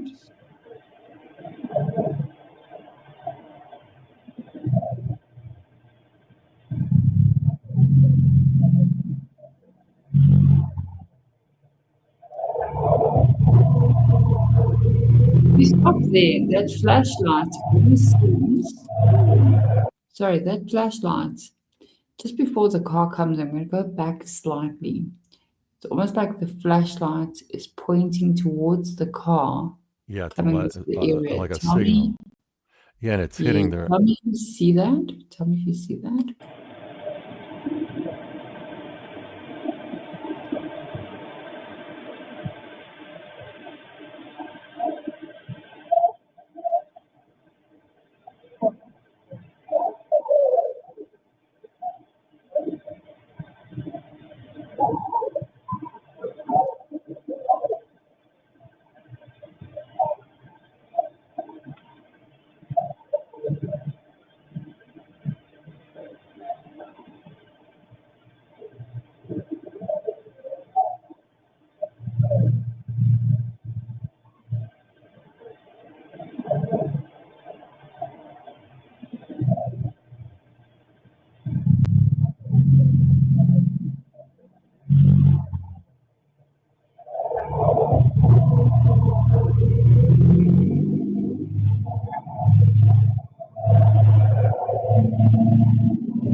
Mm-mm. That is, wow. It's so strange.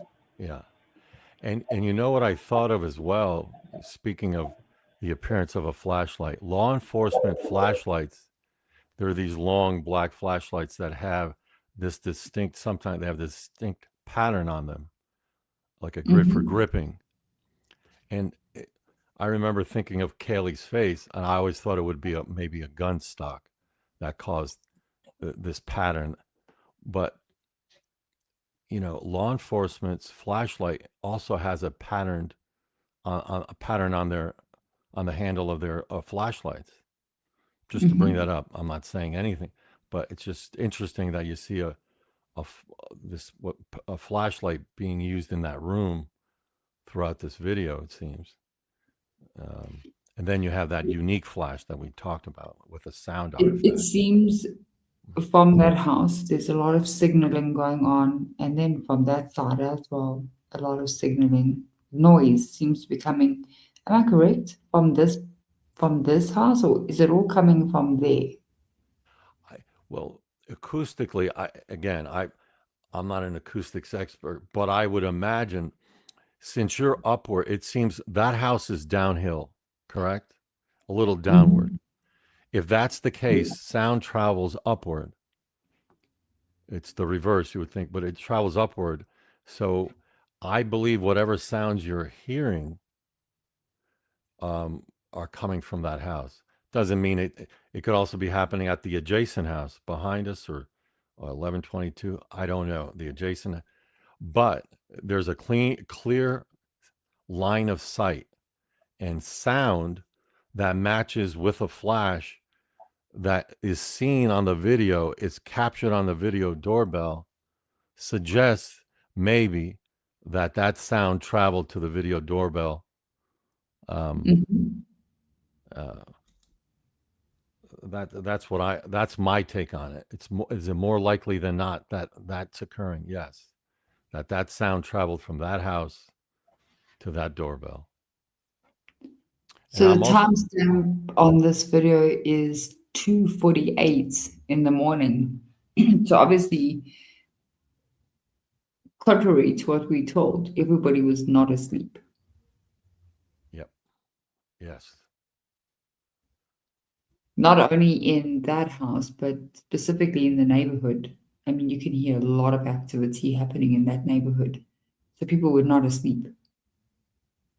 But if you looked at the video where they questioned the neighbors in all the surrounding apartment complexes, everybody said, we were asleep. They all went to bed at 8:30 that night. Yes. Including Emily. Yes, Emily said that, although she said she woke up at about 1:30. Stayed up till 3:30, then whatever it was. But yeah, there was very weird explanations for this. Yes. Sleeping so let's see if we see anything else in this video quickly. Let's go back to it. Just want to see how far this goes. That was quite interesting.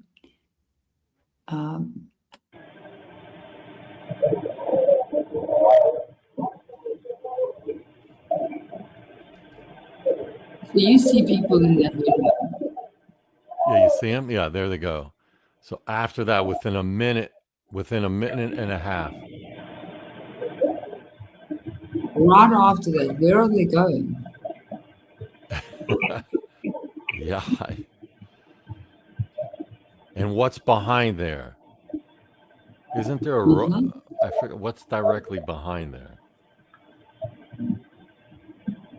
They're leaving to get picked up. They're going to their home, going to a safe house. Jeez.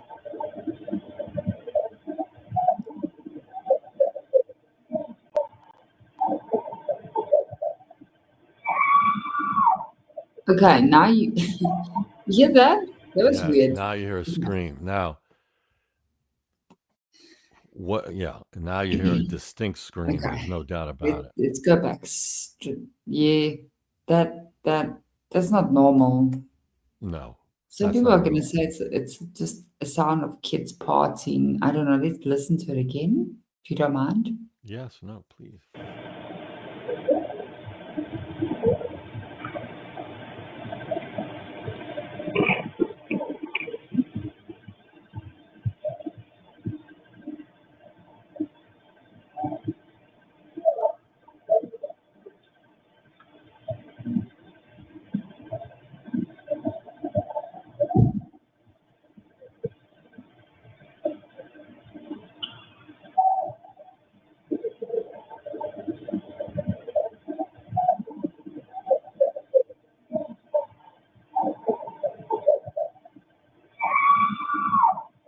Wow.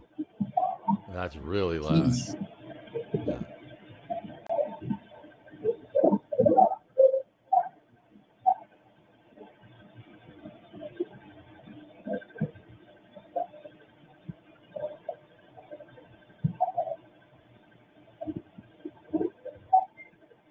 You see the flashlight again in that window?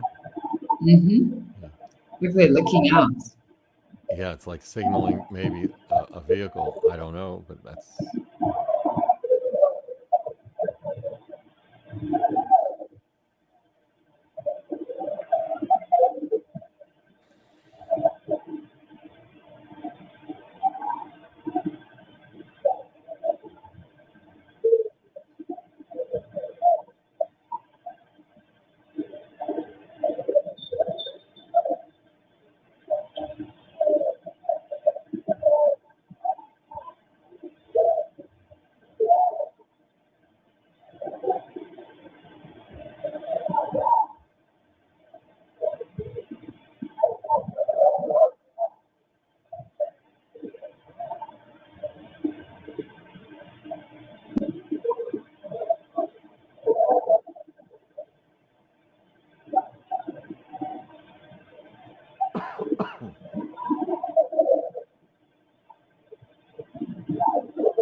Wendy, it's always been my theory that the victims were interrogated, and now looking at this, Mm-hmm. it provides a possible venue for that interrogation to be conducted, and or unalivings, which matches up to what you said that the maybe not all of them, but some of them were brought back to the house.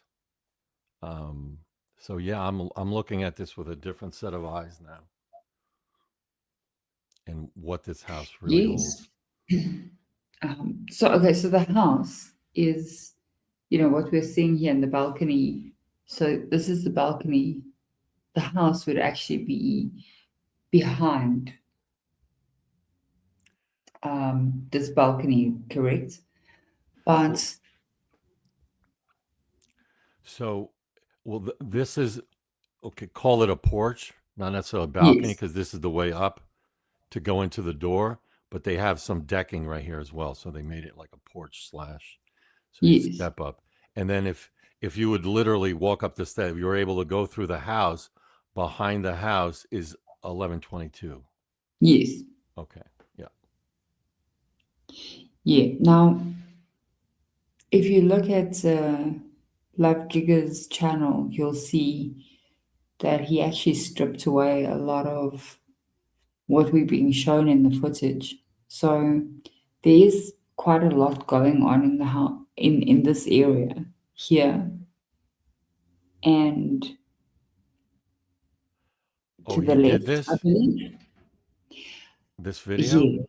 Anybody, please go have a look at his channel, because what we're being shown, I mean, we're hearing the sounds and stuff, but they have manipulated these videos.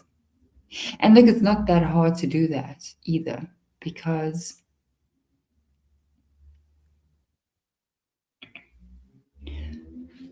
yeah, it's not very difficult to manipulate any video. If you want to show somebody something, Yeah, you're going to show them what their eye wants to see. yeah. Wendy, you're right, because I remember watching videos where the clarity, or it would look like there were whitewashing movements when you would see something, or if it was a person, they would obfuscate like the image. At least it seemed it to me like they didn't want you to kind of recognize or recognize any telltale signs of who that individual may or may not be, or how many individuals, or the vehicle. I mean, there's always like this whiting out or graying out, whether it's a vehicle and the like. Here you could see a lot more clear. These are clearer images of the same road that I remember watching, and they were saying it was BK's vehicle turning. But yeah, I mean, they're clearly, you could see the license plates are blurred out. Okay, that's fine. For private, for whatever reason, that's fine. But when you see what seems to be altered videos by blurring people and saying, well, this is the video, as opposed to saying they blurred it or redacted it for a reason. That's what I believe, the transparency of the government. If they're going to give you these videos, they should also mention what they did. So if they're redacting license plates or blurring an area, they should specifically say so and at what timestamps. So we don't suggest They that don't it's say that. rather than saying they've been altered, if they just come forward and say, yeah, we did this because we might not like the answer, but at least tell us, rather than having us speculate that someone's screwing around with the videos, and who has that power to do that. It raises a whole other question. I mean, if they can blur out the license plate, then how many layers are added onto this footage to blur out other things? We don't know. Could they manipulate the timestamp? I mean, I would hate to think that, but yeah, it all depends, right? If you have the ability to control the video content and blur it, you raise a very valid question. So we don't know. But I do know, finally, I see a much clearer view of things. I could see details of the vehicles. You could see certain things. But then, do they blur it out a little more? Do they add a little more shine, a little more lighting to blur out more details of what we could possibly see? I don't know. But it certainly seems that way. They've done it in other videos. And did they do it here? I don't know. But you raise an excellent point, Wendy. Yeah, and it's not only the license plates, because people could come to their own conclusion on whose vehicles they are.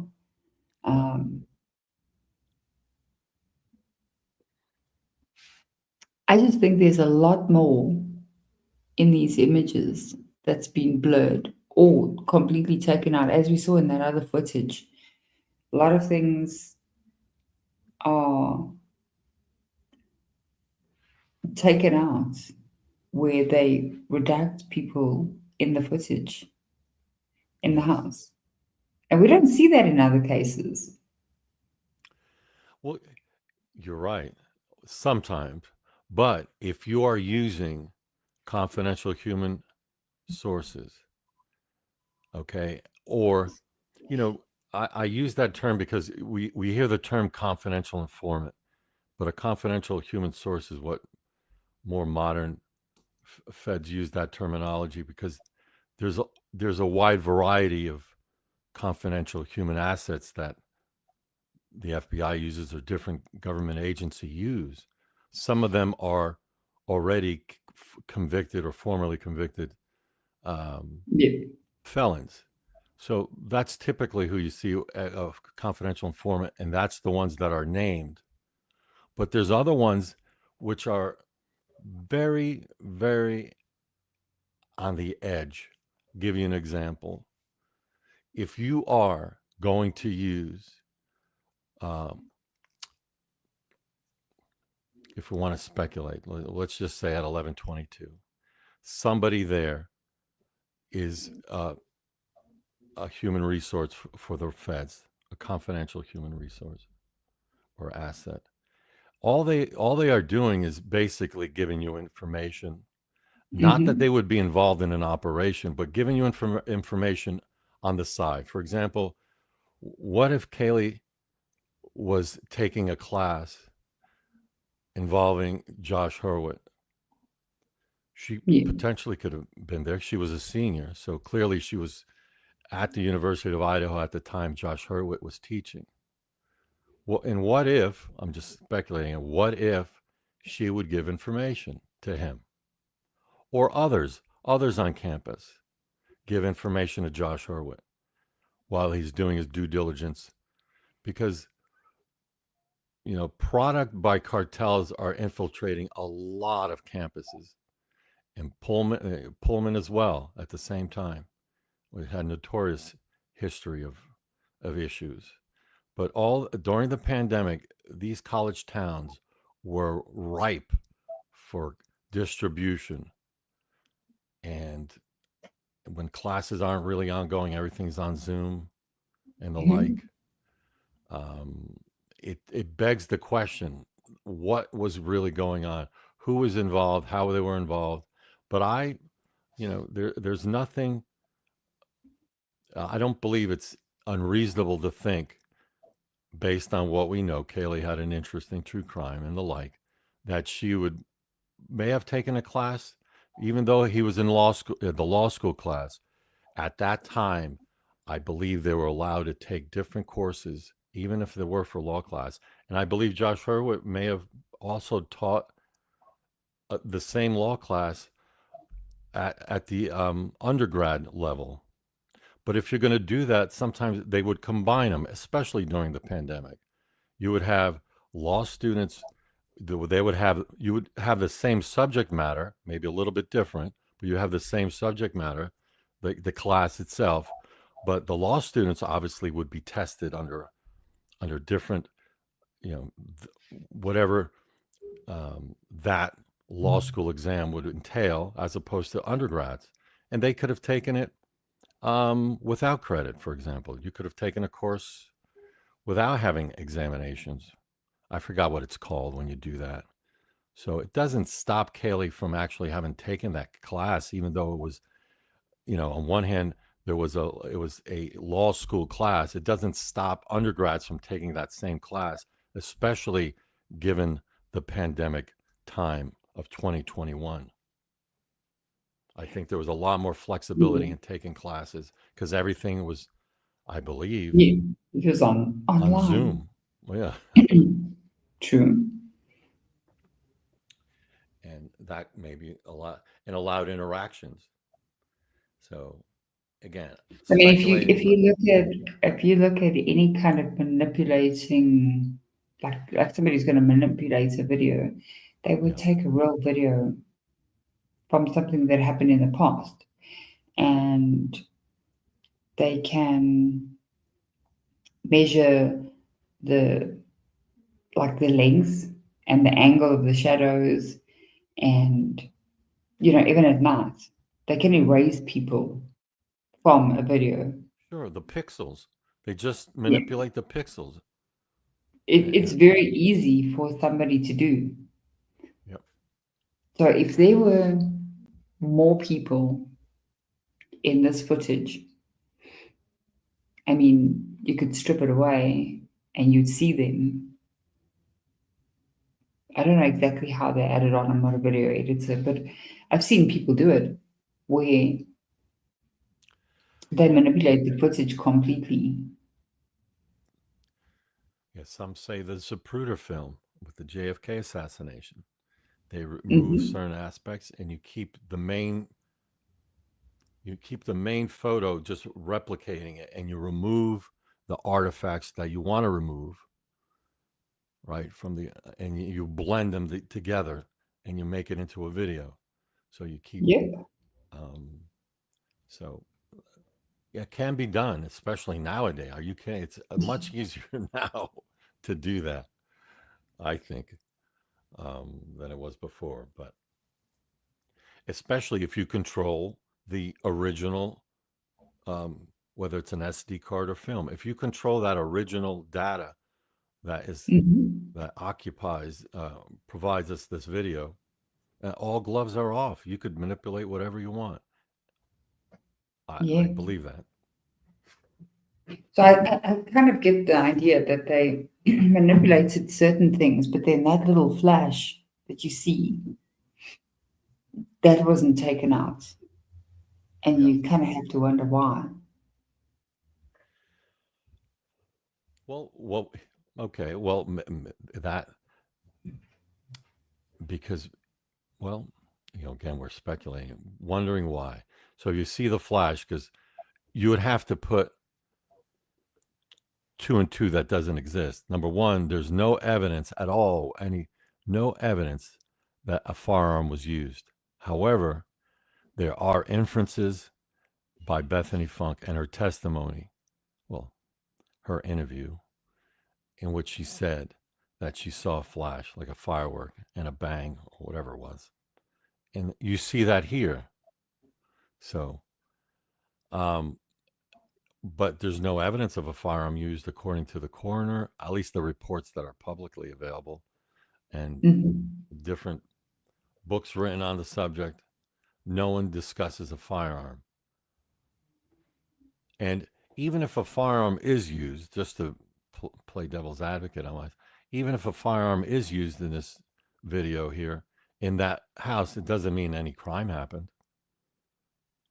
Well, a firearm can just be used also to threaten people, to scare them. Because, well, my thought is, how do you contain 4 people on different levels of the home? Like one little skinny dude goes in and shows them a knife. I'll take him down myself. Yeah. The only time you're not going to do it is if there's a firearm, right? Yes. And they would use that. Yeah. I mean, you're going to pay different attention to a firearm as opposed to a knife. And exactly. That's what I'm saying. Nobody really wants to talk about that. But the truth is, somebody comes in, there's a few people in the home, and he's got a little knife and gloves and everything. You can just run.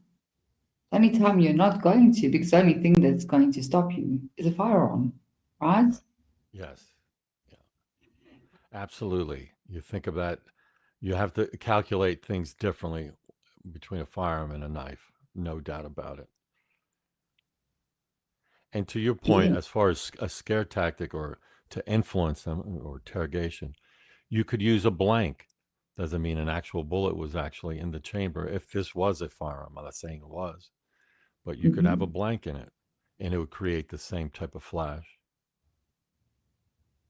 Possibly, that's true.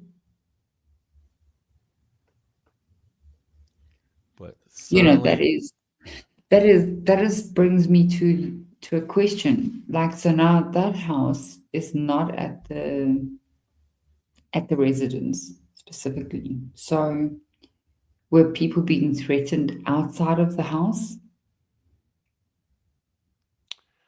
Like before they got home? This is a question that I have. Yeah. Because I've never believed that any of that happened inside the house.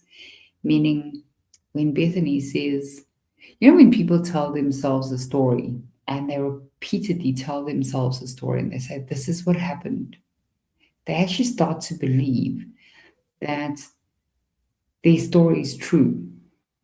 Yeah. To some degree. They live themselves within that story and they perceive the story to be true, because the more they tell it to themselves, the more they believe. But it's very possible that those 2 weren't even in the house when this happened. Whether it happened in the house or outside of the house, they could have been anywhere else. They could have been at that house opposite the balcony. Maybe that's where she saw the flash.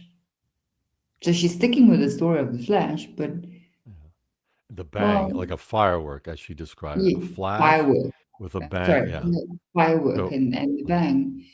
but that But connotates if someone hears that, they're going to say sounds like a firearm was used, right?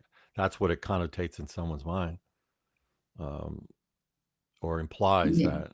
Not that it was, but it implies when you have the victims unalived. It raises that question, even though there's no evidence. But why would Bethany Funk, who stayed away from Idaho, why would she say that? And because it's an unusual statement to make. very strange. Yeah. Like, I mean, if So you hear something or you, what did she say? That she saw it under her door? yeah, it came from under her door. Yes. So, and she said it was a firecracker. That's what she described it Saw a as. flash and like a firework. Yeah, I got to look back at that. Fireworks or something. Yeah. But nobody was. If wouldn't you go and look or call somebody like who's got fireworks, or you'd shout at people in the house, hey, stop, and who's got fireworks in the house? You would, yeah, that's the first thing that would come to mind. Cut the crap out. I'm trying to sleep, God damn it. You wouldn't just, oh, okay. Yeah, I'll go back to sleep. I see a masked man at 4 a.m. Oh, nothing to see here. I'm tired. Yeah, I'm tired. I'm gonna go to sleep. This is what always baffles me. If she, well, Dylan wasn't in her room at that point, because remember that Bethany called Dylan just after just after this happened, supposedly, that she actually called Dylan and said, well, come down to my room. It's better than being alone. But then how does she know that she's alone? Interesting. So there was a phone call, not just text. So they actually spoke.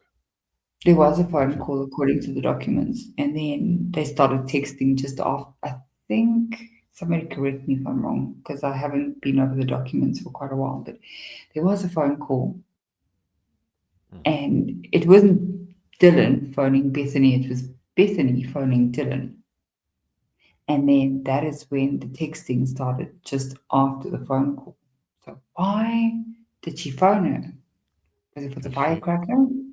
Yeah, like what the How F did is she know going something on? was wrong? Yeah. How did she know anything was going on at all? Yeah. Or she's freaking out wherever she is, and why reach out to Dylan? That raises questions. Why reach out for Dylan? Were they best buddies? I don't think they were best They buddies, weren't. but No. So why?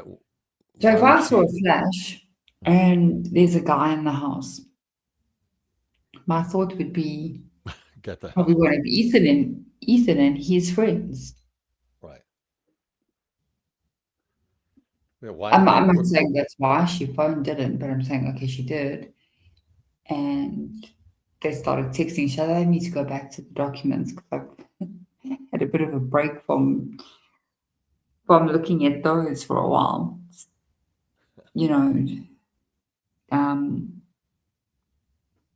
Why call her? Why call Dylan? Yeah. Why not call? Yeah, I don't know who Bethany, because Dylan's the one who makes the phone calls in the morning. But who's Bethany? Like, it's just Dylan, Xana, right? Does Bethany reach out to Xana? I forgot. No.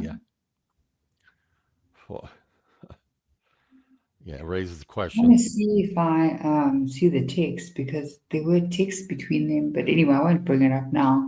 And we all saw that this is when they started texting. But before those texts came out, we were told that Dylan shut her door and went to sleep. Yeah. Yes. So We find out that's not true. Oh no, well, you see, people have been so conditioned at this point that I've seen this all over social media. People will still tell you they were sleeping. Even at sentencing, Olivia Gonzalez said, you killed them in their sleep. And people, I mean, she was allowed to say that in court, even when it was determined that they were not sleeping. And we can see by this footage that at this specific time, okay, this was 2:52, nobody was sleeping. But if you go a little bit further along, just let's quickly do that. If you don't mind, I won't keep you the whole day. But if you go to the 3:16, go there, 3:21, I don't know to where this video goes.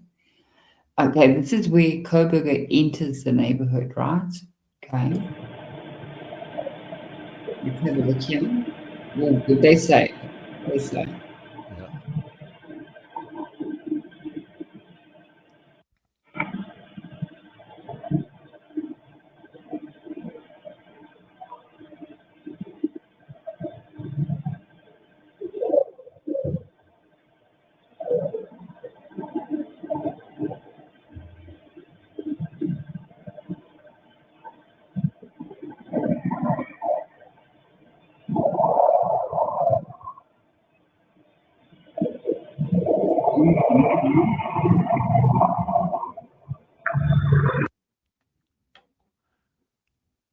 That's the first entrance that they say he made, right?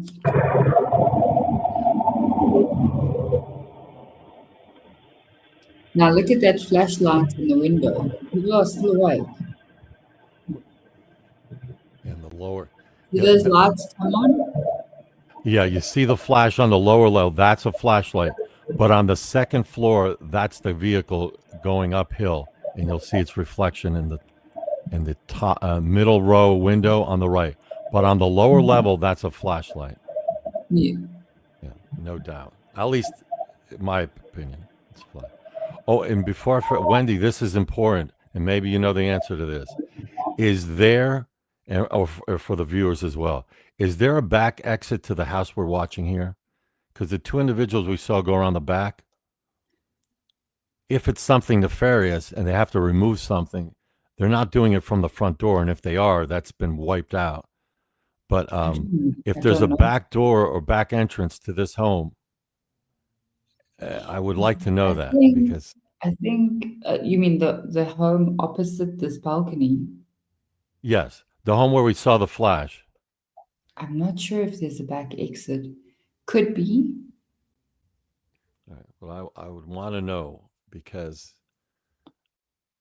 that would show, you know, it just shows an ability to hide and conceal things. People coming in and out. Yeah, that's all. Because I think there's only one entrance into this neighborhood. I know the 1122 King Road.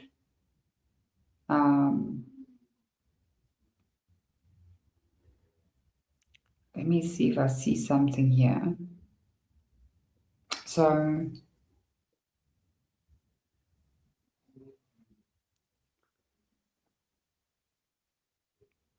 on the streets, right?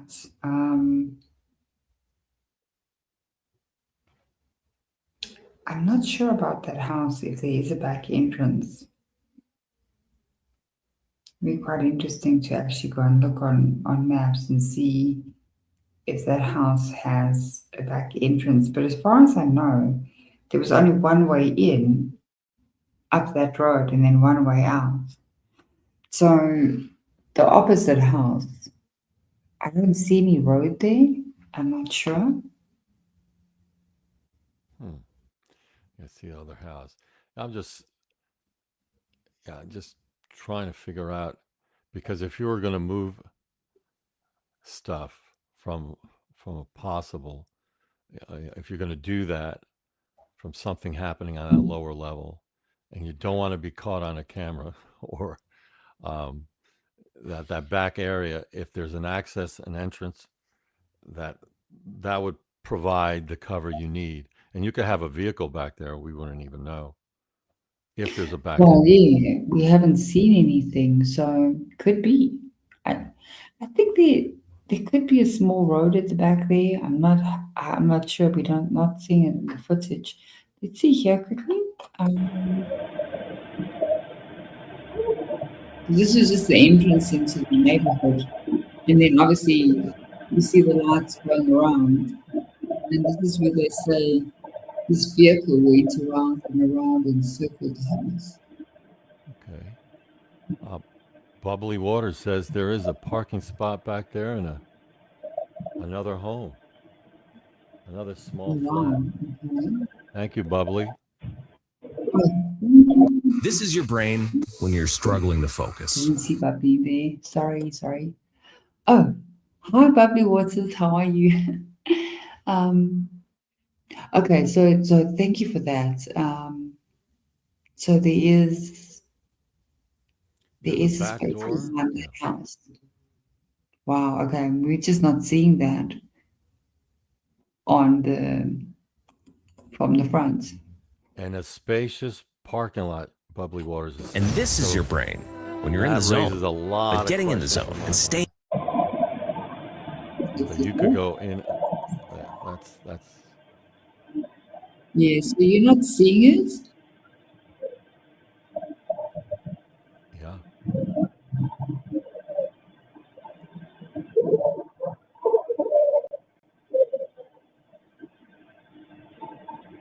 But those people are still active with their flashlight.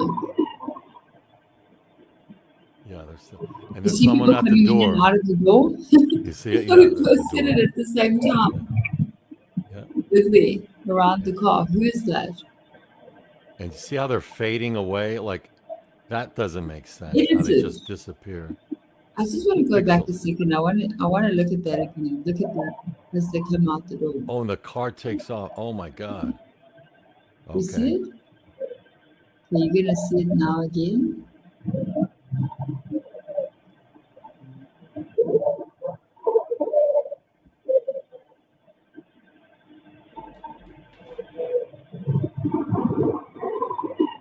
There it comes. It's they whatever. Look at that.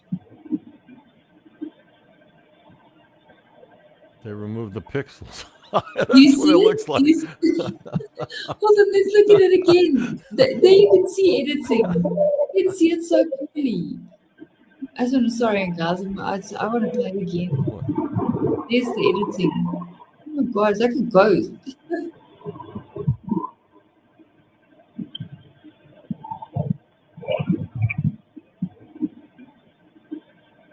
What? Right, and it disappears. Oh, you can see a little. Okay, then on. Spooks. Wow. I mean, yeah. I actually need to go through all these videos again. Yeah, you're right. And Bubbly Waters is saying, so Yeah. behind the house, she's Bubbly.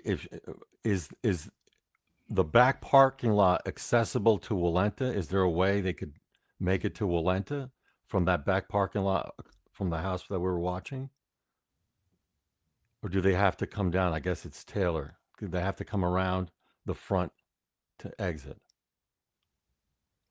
But regardless, I think if that house is somehow involved and you have a back parking lot where you could transfer bodies or evidence, whatever you want to speculate on, and that's outside the crime scene. Think about it.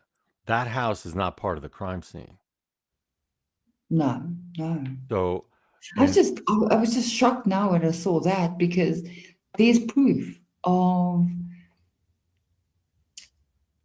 manipulation because it's like that guy walked out and he instantly turned into a ghost. yeah, yes, yeah, he did disappear. So they are. It seems like it. Don't know, but it certainly seems that they're manipulating the pixels to create. Thank you, that Bobby. We're gonna disappearance. look at that as well. I actually want to go through your channel. I've been meaning to. It's been a while. I haven't put out many videos. Just do lives now because life is crazy. But I don't think any of us are ever going to get over this case. For me, Yeah. I just don't understand. So yes, everybody, if you're watching, go over to Bubbly Waters channel, please, and go and subscribe and watch her videos. I still want to watch a lot of them, Yeah. but I mean, you can see this. Bubbly, if you don't mind, you could send some of your videos that you think are good, and then me and Big Amish can also play them and tag you in it. Yeah, and if she has anything regarding that property and the roads or anything like that, videos, please, I'll go on your site anyway and look for them. But There's let us there know. is an email in my description, and then yes, we can tag you and send people over to your channel and let them watch what you've done, because I know you've got so many videos, and I keep wanting to watch some. I've watched those that I have watched are very, very good. I believe you stay in Idaho, if I'm correct. I'm not sure, but one of the things I kind of wished I could do, and I think somebody did do it. They actually went up and drove around there, because you get a feel for it, how much space there is. And Yeah. I just go on what I can read in documents and what I can see on other videos, but I think being there and actually seeing how much space makes a huge difference. Yeah, Bubbly Waters says she has a video of the behind that Oh, property. So okay. Perfect. great. Thank you. That is Thank you. great. Thank you so much. Thank you. So, yeah, and it's strange that they don't show it, but there's definite manipulation. I mean, and you see those people with the flashlights signaling. Yeah, there's no doubt And that from what it appears that there's a flashlight being used to signal and or use on individuals who are there to either blind them. I'm speculating. I'm throwing this out there. If you're interrogating somebody, law enforcement or some non-benign groups might use flashlights pointed in your face while they're interrogating you. Makes it very uncomfortable. At the same time, oh my God, hold on. There's a massive storm. Sun hit my window. oh, Sorry. you don't need any Yeah, more there's accidents a this storm week. it was raining like crazy. And wow. Okay. I have double doors. I'm watching outside. It's storming in the DC area. So. Yeah, please don't also turn into a ghost. Yeah, I hope not. But wow, it's coming That down guy real bad. freaked me out now on that video. I was like so freaked out. I thought, where did he go to? Did he just walk into the bushes? I always say I've never seen a ghost, but I just did. That's close. You got it. On a ghost, I'll send you something regarding a ghost involving a historic landmark in DC. Not many people probably Really? saw it. I've heard Where about it. bottles fly out. I actually, and this was recorded a few years before I didn't even know about it until I mentioned that I saw while I was at the bar a bottle of wine fly across the bar. But I did have a few drinks at that time. But that's when the owner told me about this video they had. I'll share it at another time. I have heard of some weird stuff here in this country as well. There's some supposed haunted sites, and well, people have seen things. And yeah, it's weird, but just this house. I mean, this guy was, yeah. I mean, gee. Yeah. Well, I'm a Just believer in watching it now because of the video as well. We're watching someone No, disappear in put a front of our ghost eyes. on video. You've got a real life ghost on video. It's, wow. How do they get away with it? The fact that they don't explain, like, again, I'm all about transparency. If a government agency is providing you a manipulated video, they should state it that we've blurred out or removed certain pixels. But again, if it involves national security, I don't think they have that right to say it. They can't say it. But outside of that, NatSec issue, if they're removing information from a video, I think there's a big problem there because you lose the public trust. If you lose the public trust, I think you should affect their public funding or any funding they're requesting. I think that should be challenged, and you probably can challenge it. And if you sit and you look at some of those images, you can actually see multiple people. Well, it makes sense. Look, to carry, in my opinion, and carry out something like this, you need a team that's going to control the individuals. There's going to be a team that maybe assaults, doesn't necessarily do the unalivings, and you're going to have a special group, in my opinion. It depends how it's done. I'm just giving ideas. There's going to be a person who's going to do the unalivings, does exactly that, and exits. So that might be a specialized person. Meanwhile, you have this alignment of interest. I always call it alignment of interest, but you could have numerous parties involved that have interest in what they're carrying out. So, but certainly a lot of people were involved. It had to be, in my opinion, to carry out. And if you're moving evidence around, you have time to clean up. That says a lot. That says a lot. Yeah, and the it's cleanup true. being after I mean, if you're moving evidence or individuals around, you're going to need that cleanup as well. It'll be a lot less.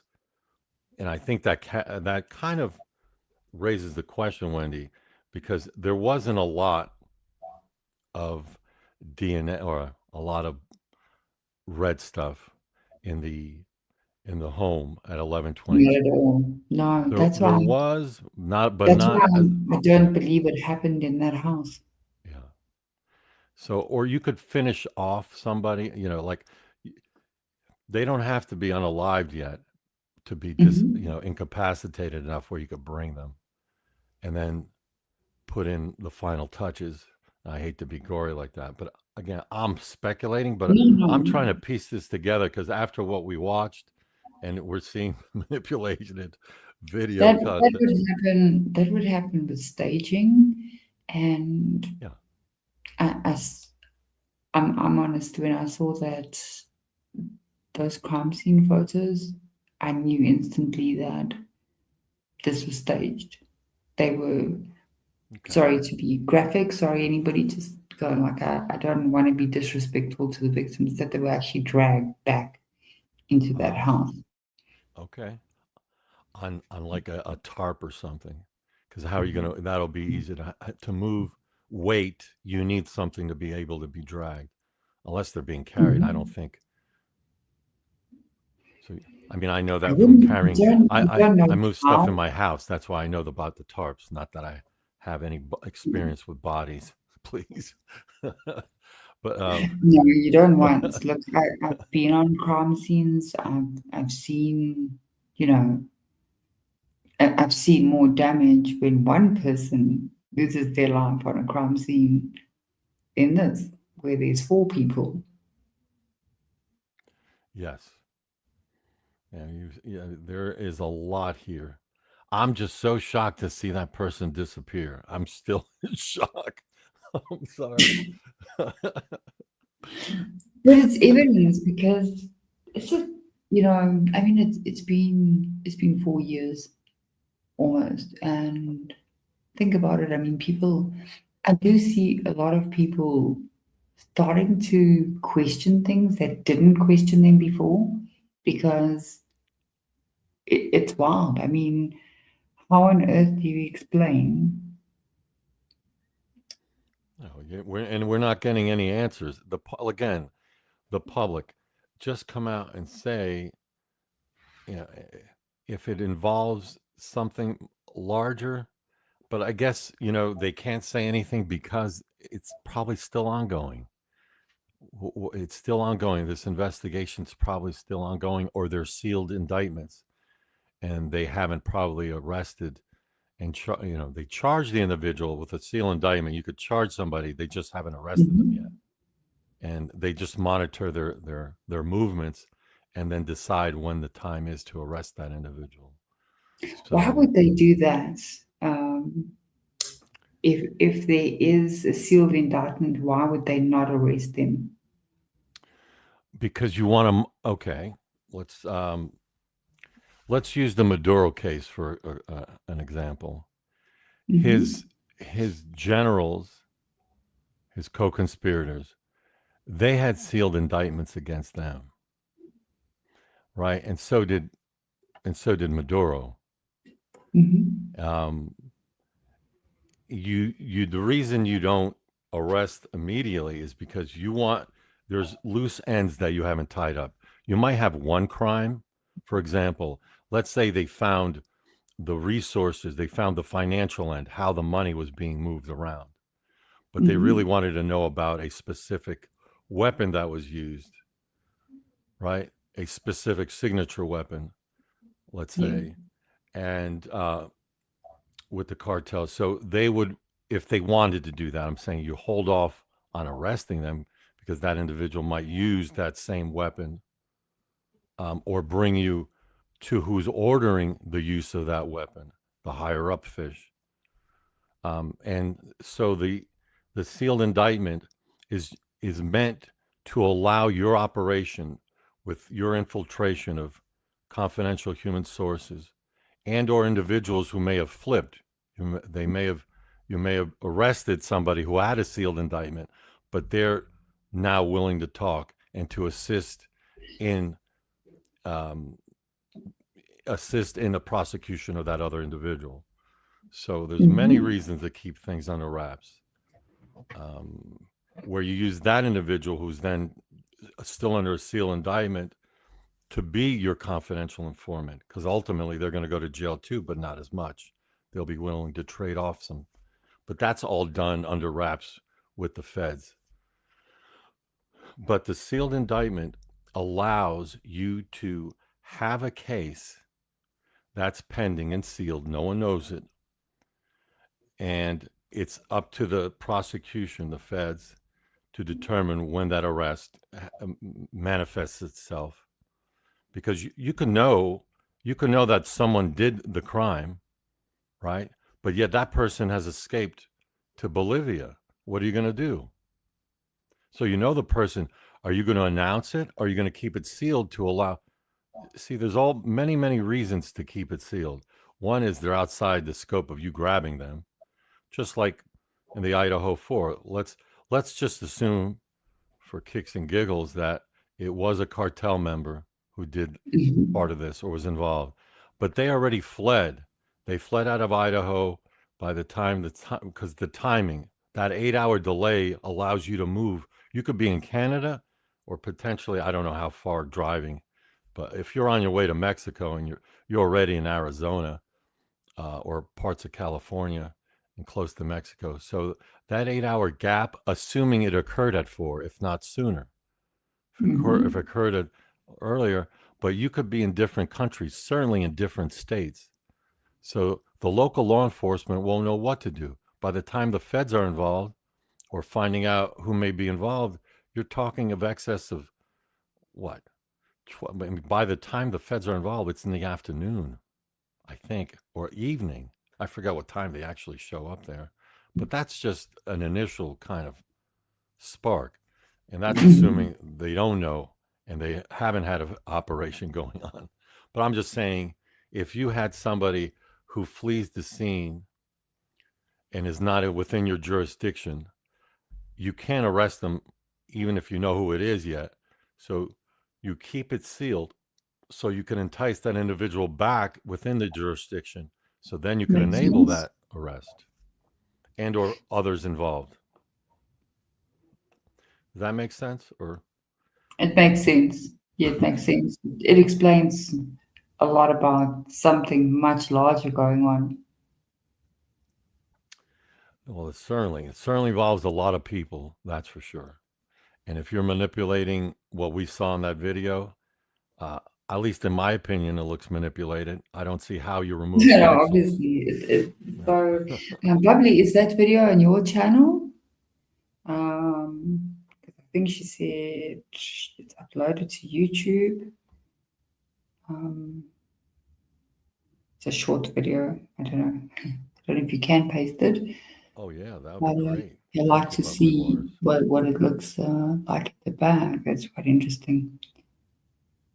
Oh, no stress. Yeah.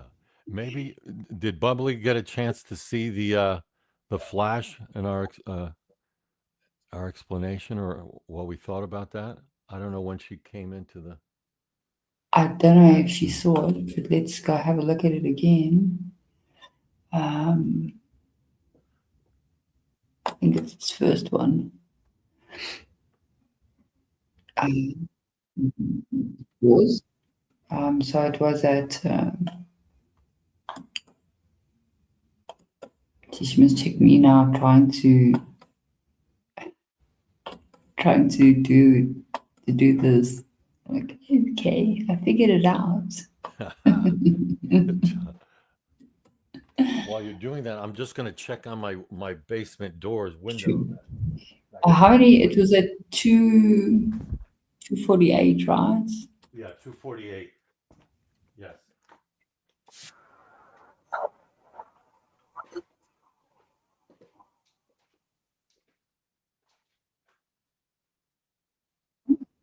Okay. Bobby, I'm going to play that. It's from 2:48. You're going to actually see that flash. I'm going to play it. That was a tree branch that hit my window. Oh, but it's oh, all that's sunny right. now. It was a quick 15-minute storm, whatever it was. Oh, those are crazy. Okay, I think it's here, right? Let's look at that one. Okay, you're going to see here that window.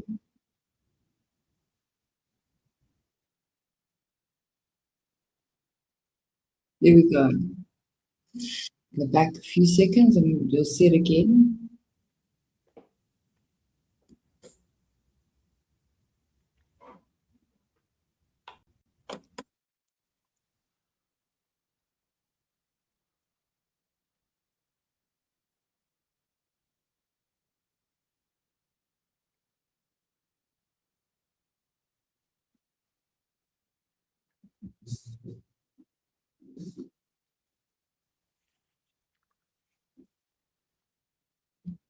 Wow.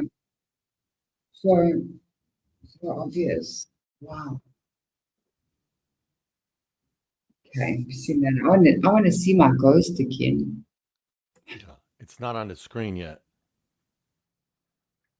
Oh, is it not? Sorry. Please, sorry. Me. There you go.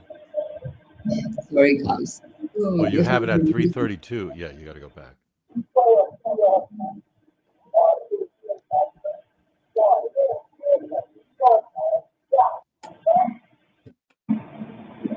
Is replaying it. What's up? 2:48. Sorry.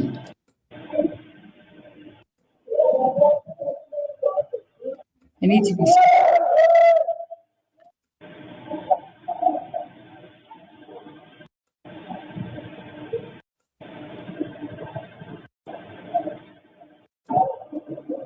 Okay, we're going to see it now.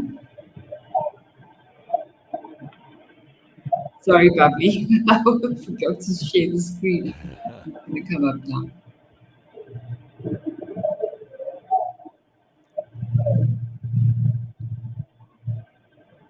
Right. Almost 2:48 or 2. We're going to see it now. So,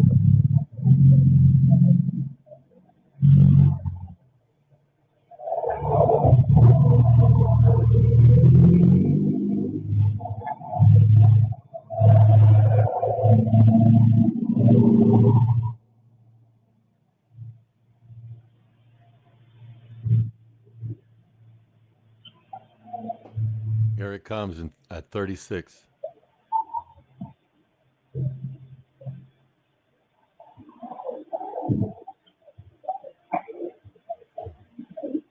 wow. Yes. That is as clear as day. You could hear it and see it. It's going to come up now again.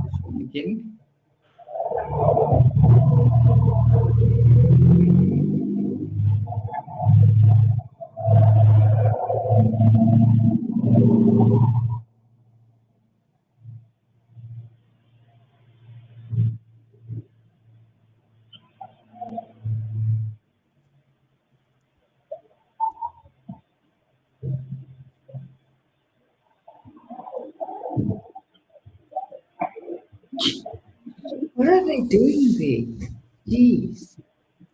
Okay, let's go find our ghost. You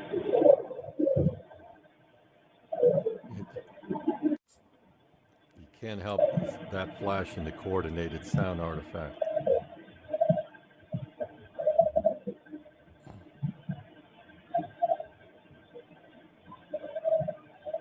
But does everyone hear?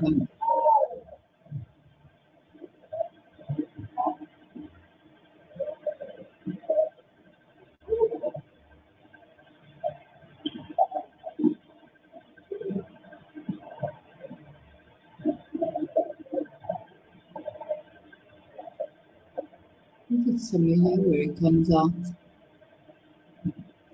Yeah, that Yeah, flashlight. it's that flashlight. Yeah. Like signaling maybe someone down below, or I don't know. Mm-hmm. Or it's used on some, but they're certainly using it indoors for a reason.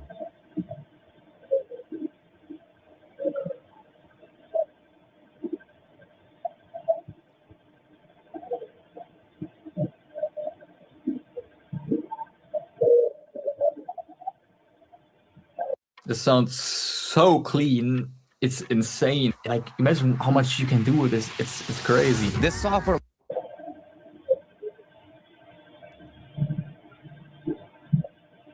Let's see where the car comes out.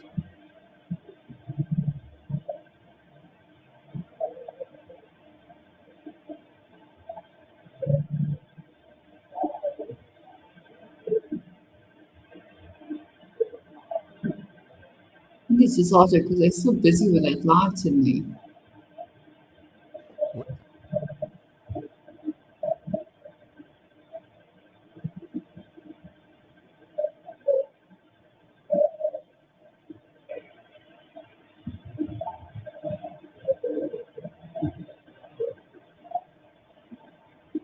There we go. Oh, here it comes out, right?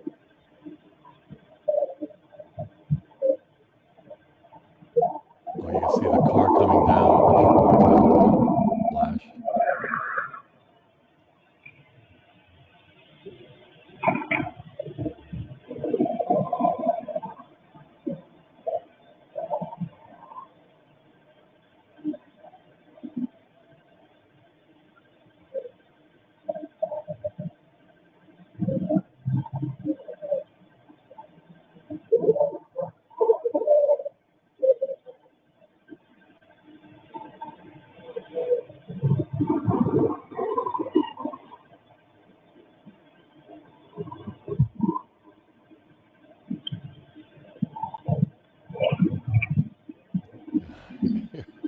Here comes our ghost.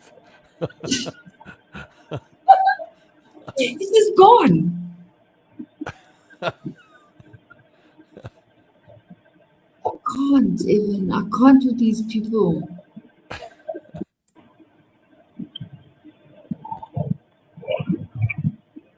There he goes.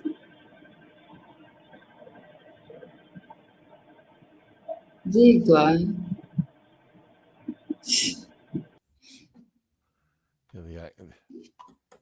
Yeah. Wow. Walked right into the spiritual realm. Yes, great introduction, right?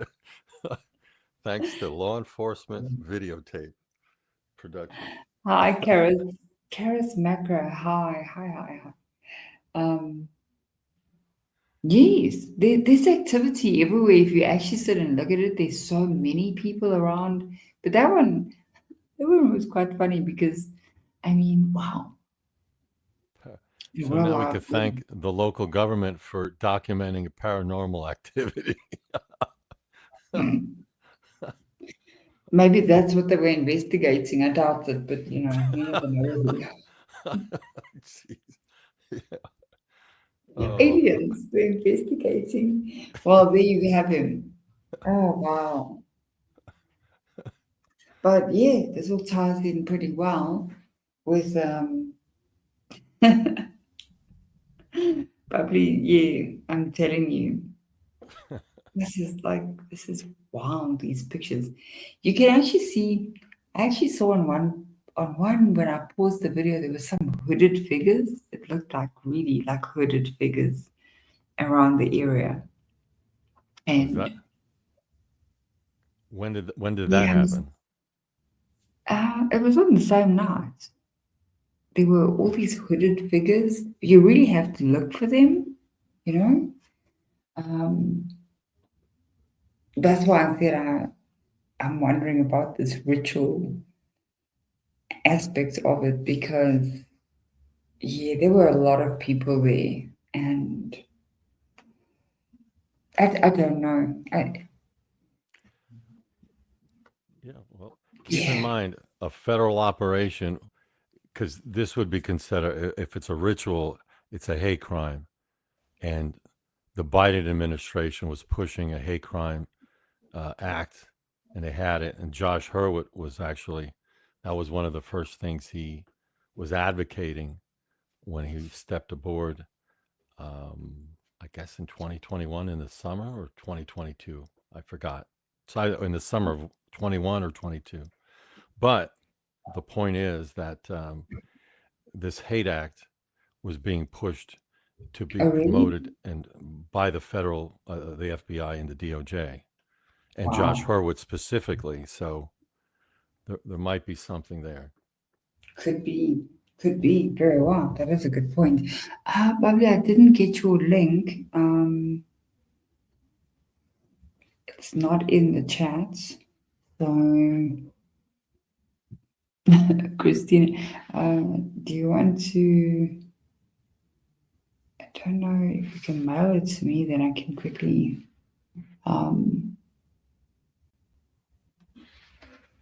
have a look at the back there. It'll be interesting to see quickly what's going on there. I don't see the link in the chat. See here.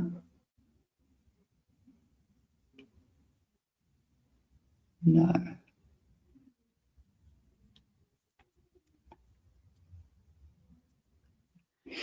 I would love to see. Yeah, I would love to see that see behind. that.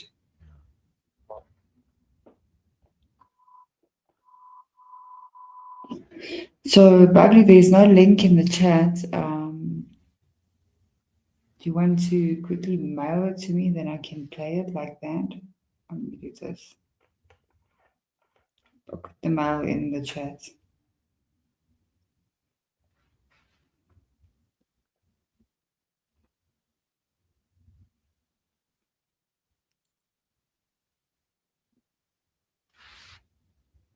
Don't know why it's doing that.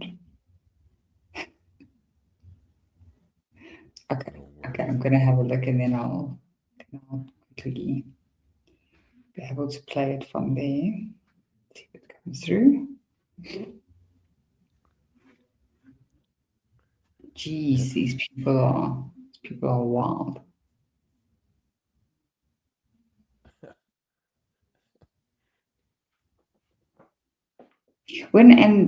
Look, I'll do a video on the ritual part as well because it also involves the cartel. So when I say ritual, I don't mean like woo woo stuff. I mean, I mean, yeah, the these cartels are are deeply involved in rituals. So yeah, of course, very much, very much involved in it. So, okay, there we go. Okay, let's see. Didn't get it yet.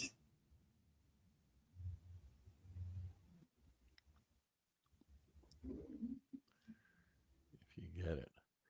And just so you know, Wendy, I might have, I got about 15 minutes left. You know, me too. I probably have to get moving. Yeah. It's 11 at night here now. Did you mail it to me? I didn't get it here.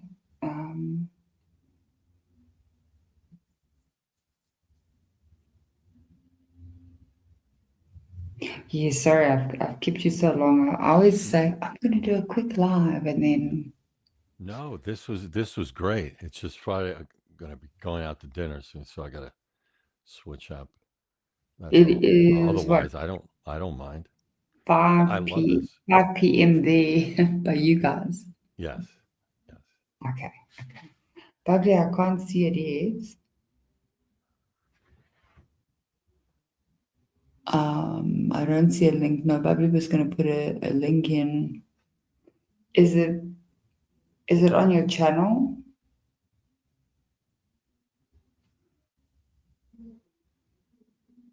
It's not in my spam.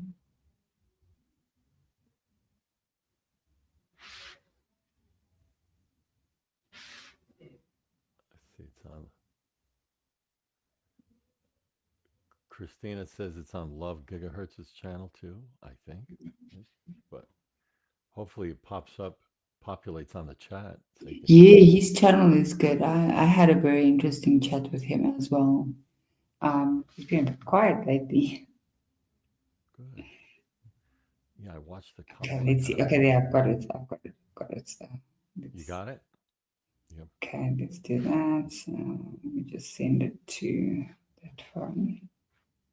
I have to move stuff around. Make sure that okay, let's do that. It's gonna pop up here. It's not going to disappear, is it? No. Okay, let's make sure that I share my screen. Hold on. Share screen. Okay, here we go. Share.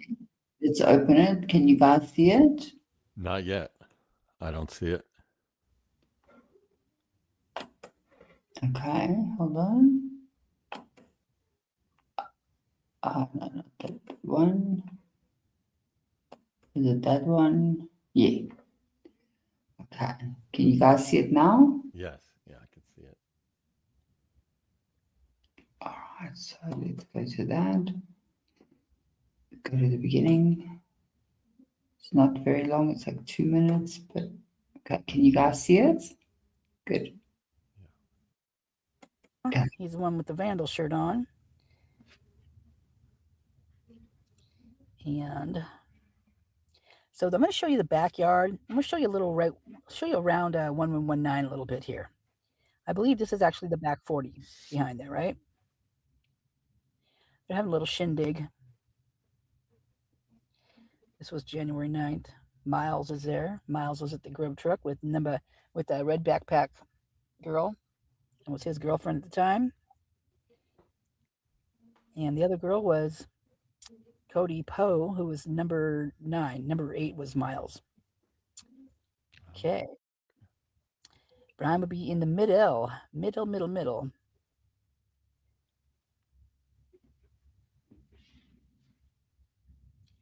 Yep, there they are.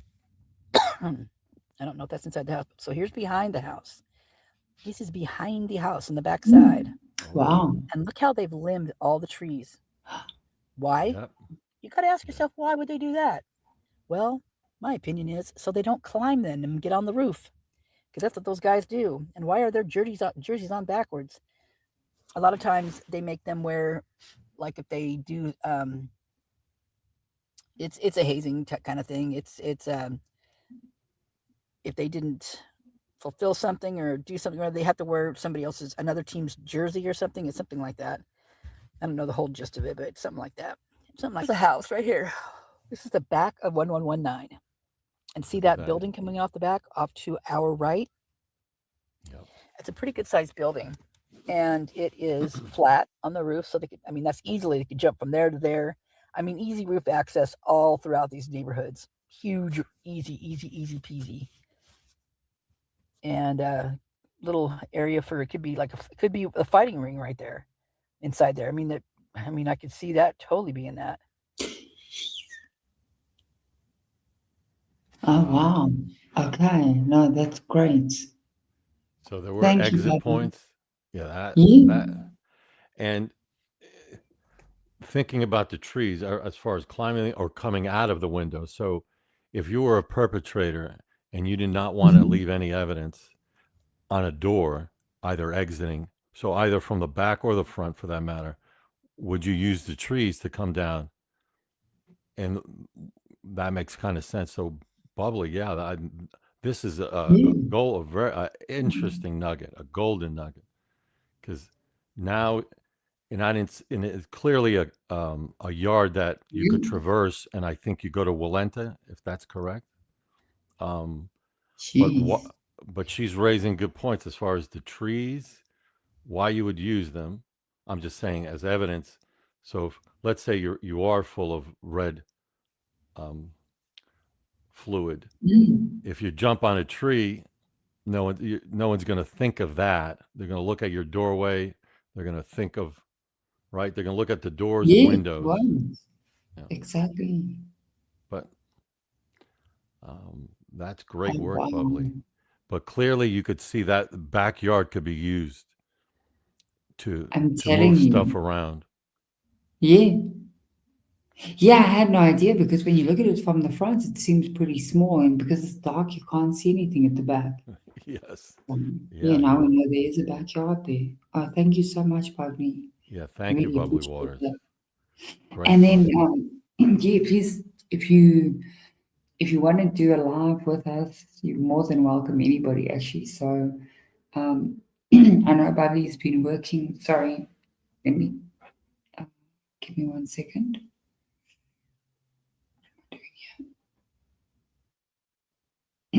Sorry, I don't know what I'm doing here. You're welcome. You know, I came into this a little bit later than what's Bubbly and a lot of the people that have been on this like, right from the beginning. So I'm still learning a lot of things. Yeah, I'm certainly learning. I would say I'd say I'm like pretty much about in August it would be about a year because I was so convinced that Brian is guilty and I didn't think there were people that thought he was innocent. You know what I mean? I thought I'm the only person in the world, and I thought, oh wow, what's going on with this case? This doesn't make sense. Yes, that's the great way. It doesn't make sense. That's the one No. phrase that. No, because you know, you pretty much what gets pushed down is people like Nancy Grace, Brewski, Enton, Brian Enton, those people. So that's obviously what comes onto the news. Banfield, and Push the narrative. they do. And so that's why people are so brainwashed because they seem so credible. And you see with these people, they have actually a rhythmic speech. You know, they talk in the same style of voice, they don't make mistakes or go off topic. And that's why people trust them because they seem so credible. And repetitive. Bobby, no. I mean, I sat here and without being repetitive to myself or repeating the story, I was convinced from what I'd seen that, okay, no, this guy's guilty, right? And I was just going to do this as a once-off story. And I must have sat here looking at stuff for about 10 days and I wasn't getting anywhere. And I thought, geez, this guy didn't do this. And I said to my husband, what do I do? I had this whole script prepared. I was just going to do it as a once-off video, tell the story, you know. And my husband said to me, well, you can't tell a lie. And I did my first video fully expecting people to come at me and hate me. So I was surprised to find a whole community out there that was also questioning it because, yeah, so no, to answer your question simply, no, I do not believe he's guilty.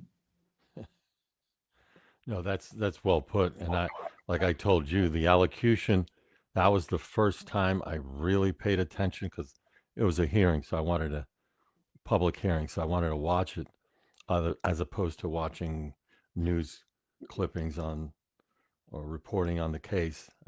I knew about the case, but not really. But I watched the allocution, and that's what changed my mind as to something else going on.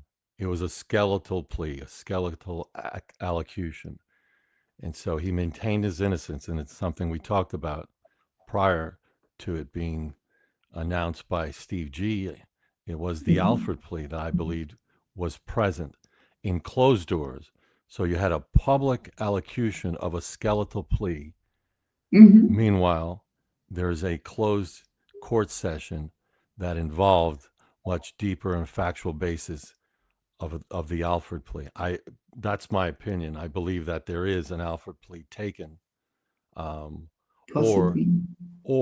if it wasn't, that it allowed the process for BK to be transferred into WETSEC. So it would involve an agreement and cooperation between the states and the feds to allow that to happen. That's just my opinion on it. But that's what caught my attention to the case. Yeah. Thank you, Bubbly. I appreciate it.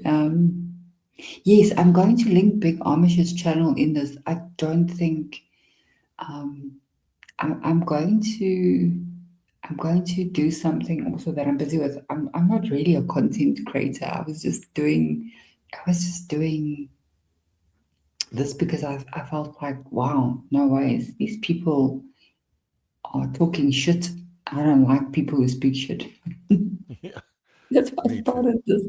And but I'm going to tell you about these people and their background. It's very interesting, actually. So all 4 victims and 2 so-called survivors are all from Germanic descent, right? And so is Brian Koberger. So in order for any ritual to work, the people have to come because of the shock value. So that's where you start looking into Dylan and Bethany's background. Yeah. If in fact there was, I mean, what you're saying could tie in with what I'm saying, if that makes sense. Whether he's in WITSEC or whether he was chosen as a patsy, they would have to choose somebody from the same ethnic background.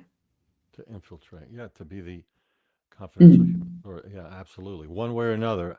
Yeah, it all could align. And you're absolutely right. They're not mutually exclusive. You're 100% Yeah, because imagine if they'd chosen somebody else, then it wouldn't have such a shocking effect on the public. You're right. So let's say they had chosen a Hispanic male as the person who was going to go in undercover and investigate, or be the patsy, whichever it is. We don't know.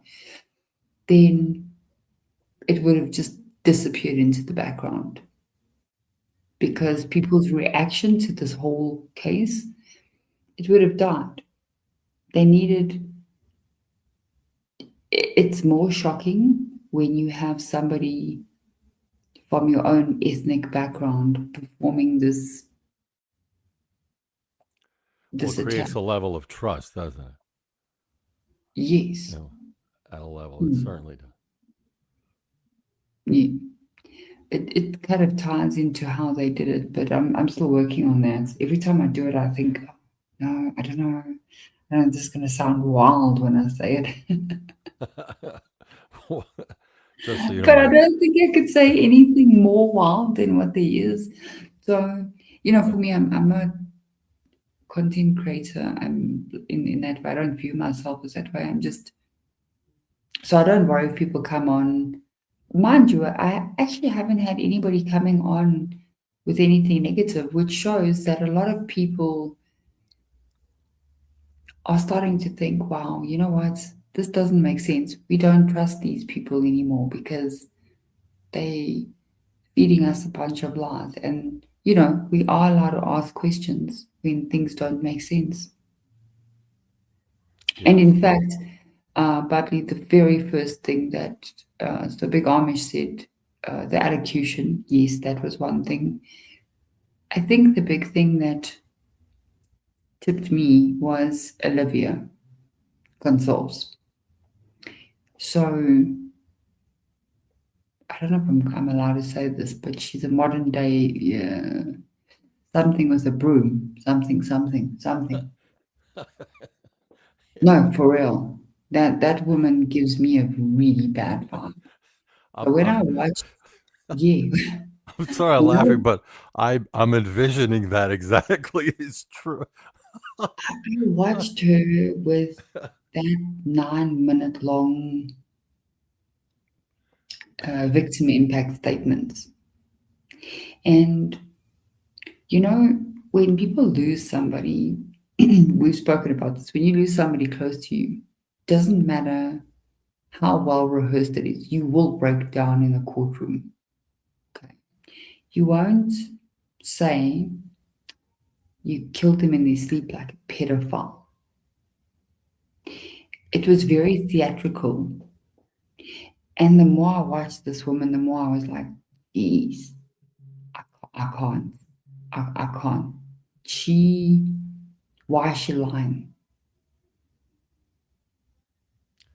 Well, yeah, it exposes someone to danger, and it could be two reasons. One, she wants him to get hurt in jail because someone with that type of title and life experience would be probably attacked in that penitentiary, right? In many penitentiaries, would be attacked. On the other hand, once you're in the penitentiary, you would maybe be provided that secured prison area where you're not in the general population because of it. So there's two ways to kind of look at it, but the way she was, it was very vicious and volatile the way she was expressing herself. Which, if you lost your sister, okay, but why the lie? Why the lie? Why the lie? So that's the question that's you're true. raising. And Bobby brings up a big point. Her husband, that whole family. Oh, what? That I whole didn't know family. that. I didn't know that. Bubbly That Waters whole thing. family. I want to do a deep dive on that. Big Amish, remind me, I'm going to send you, and even Bubbly, I'll send you some files that I've got. There's a lot on that family that just does not sit right with me. It doesn't. They actually, I'm surprised they haven't banned me from their Facebook page because I tell them shit frequently. Well, And they shouldn't express. I mean, you're expressing your. And I don't mean to be disrespectful towards them at all. I don't. But what I feel is, before we close off, when your child passes, there is such a thing as being a little bit tactful with your grief. She was not the only victim. There were other victims as well. That's the first thing. The second thing is, you don't bash people who are trying to find out what happened to your child, because we're not, initially nobody's calling them a liar, and we're saying, guys, you know what? Even if somebody said, okay, Brian did it, but he couldn't have done it alone, and they're like, what? No. We don't want to entertain any other theory at all. And that's weird. Because if it was my child, I would want to know what happened to my child. I would want to know everything. Oh, okay, yeah, you must just tell me where that interview is. But remember, they go on to Nancy Grace a lot, and Nancy Grace is on the board of their new foundation. Yes. Yeah, we talked about, yeah. And, even last week going on Facebook, and it's just, I feel sorry for them that they lost their child. I don't want to be disrespectful in that way. I just think, I don't know if they're being threatened. Because remember, he said in the beginning he didn't trust law enforcement. Yes. I remember saying that, yeah. In fact, he actually asked people who have YouTube channels to look into the case. And now, when they do, they get bashed. Yeah. And one of the things I remember, I forgot, is it Christy Concalves? Is that her name? Or the first name of the wife, Steve's wife? I forgot. She said that the that she was provided information regarding Kaylee, like what was days before the plea? I forgot the timing of it, but she made it sound like they didn't know much about the wound, and the information being the type of injuries that she had on her face, if I remember correctly. But that seems very, very odd. But it also aligns with a parallel proceeding that I was talking about. But yes. But I found that very unusual because, in a way, if she's getting that information days before, it actually helps BK, because if she's getting that information, then maybe I'm looking into it a little bit differently. Is BK getting it at the same time as well? So, and by that time, he's already taken a plea, or at least the agreement's probably been made. It's just not publicly, the allocution didn't occur. So if that's the case, BK basically never had a lot of evidence before he took the plea. Potentially, I'm just saying it. And therefore, was it a voluntary, knowing waiver of his rights and accepting of the plea agreement? So it raises a lot of questions. So this statement by the Concalves has a dual purpose in a way, but in a legal sense. So I just raised that because it raises the question: when did BK, if ever, get information?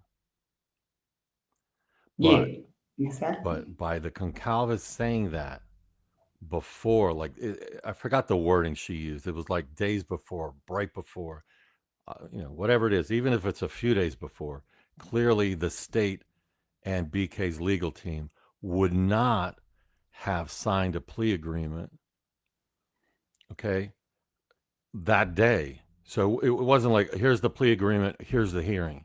It's you sign a plea agreement, you have that, you submit it to court under seal, and the court sets a hearing, usually 4 to 6 weeks out, or whatever it is, 3 weeks, 4 weeks out, whatever. But that's all being negotiated. And usually the court knows, okay, we need a little more time, we're getting this done.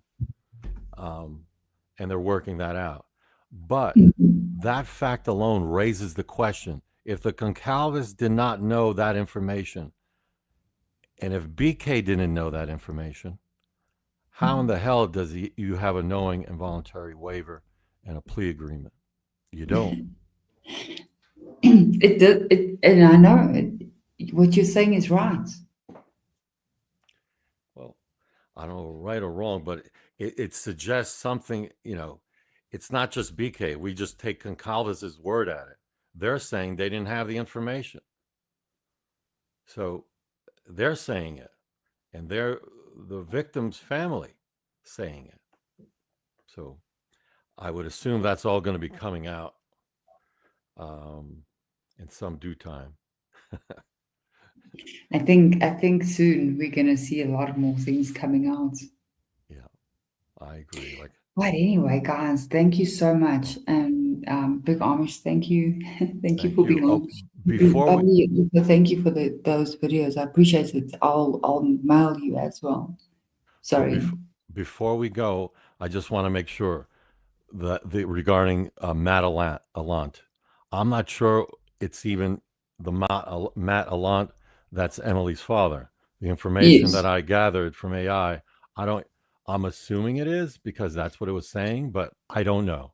So if it Yeah. is Matt Allant's father, I mean Emily's father, Matt Allant, who developed the design patent for the Allant style flow through suppressor, then this is the information relating to a suppressor that could be used on a firearm.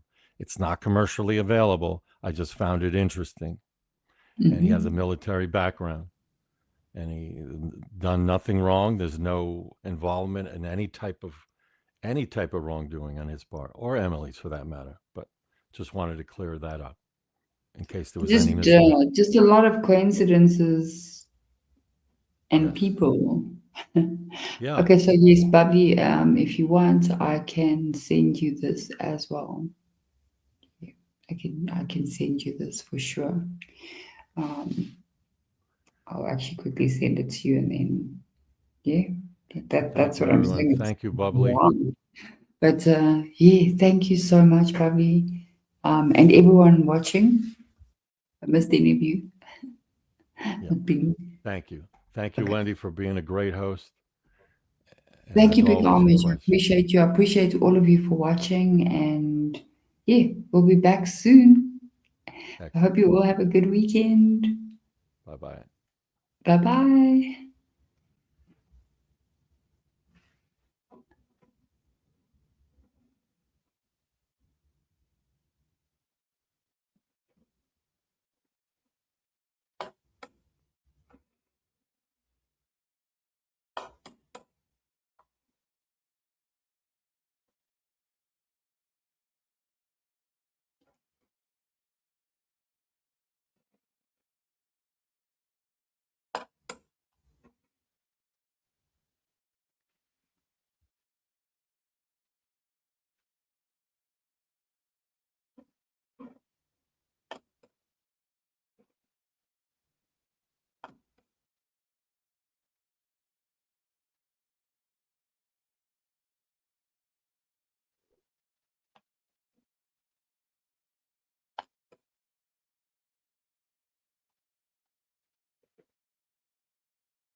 Plus, I don't know what this is doing now.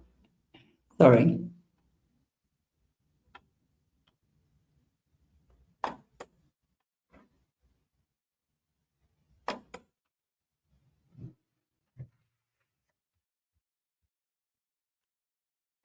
All right. Bye-bye. Bye.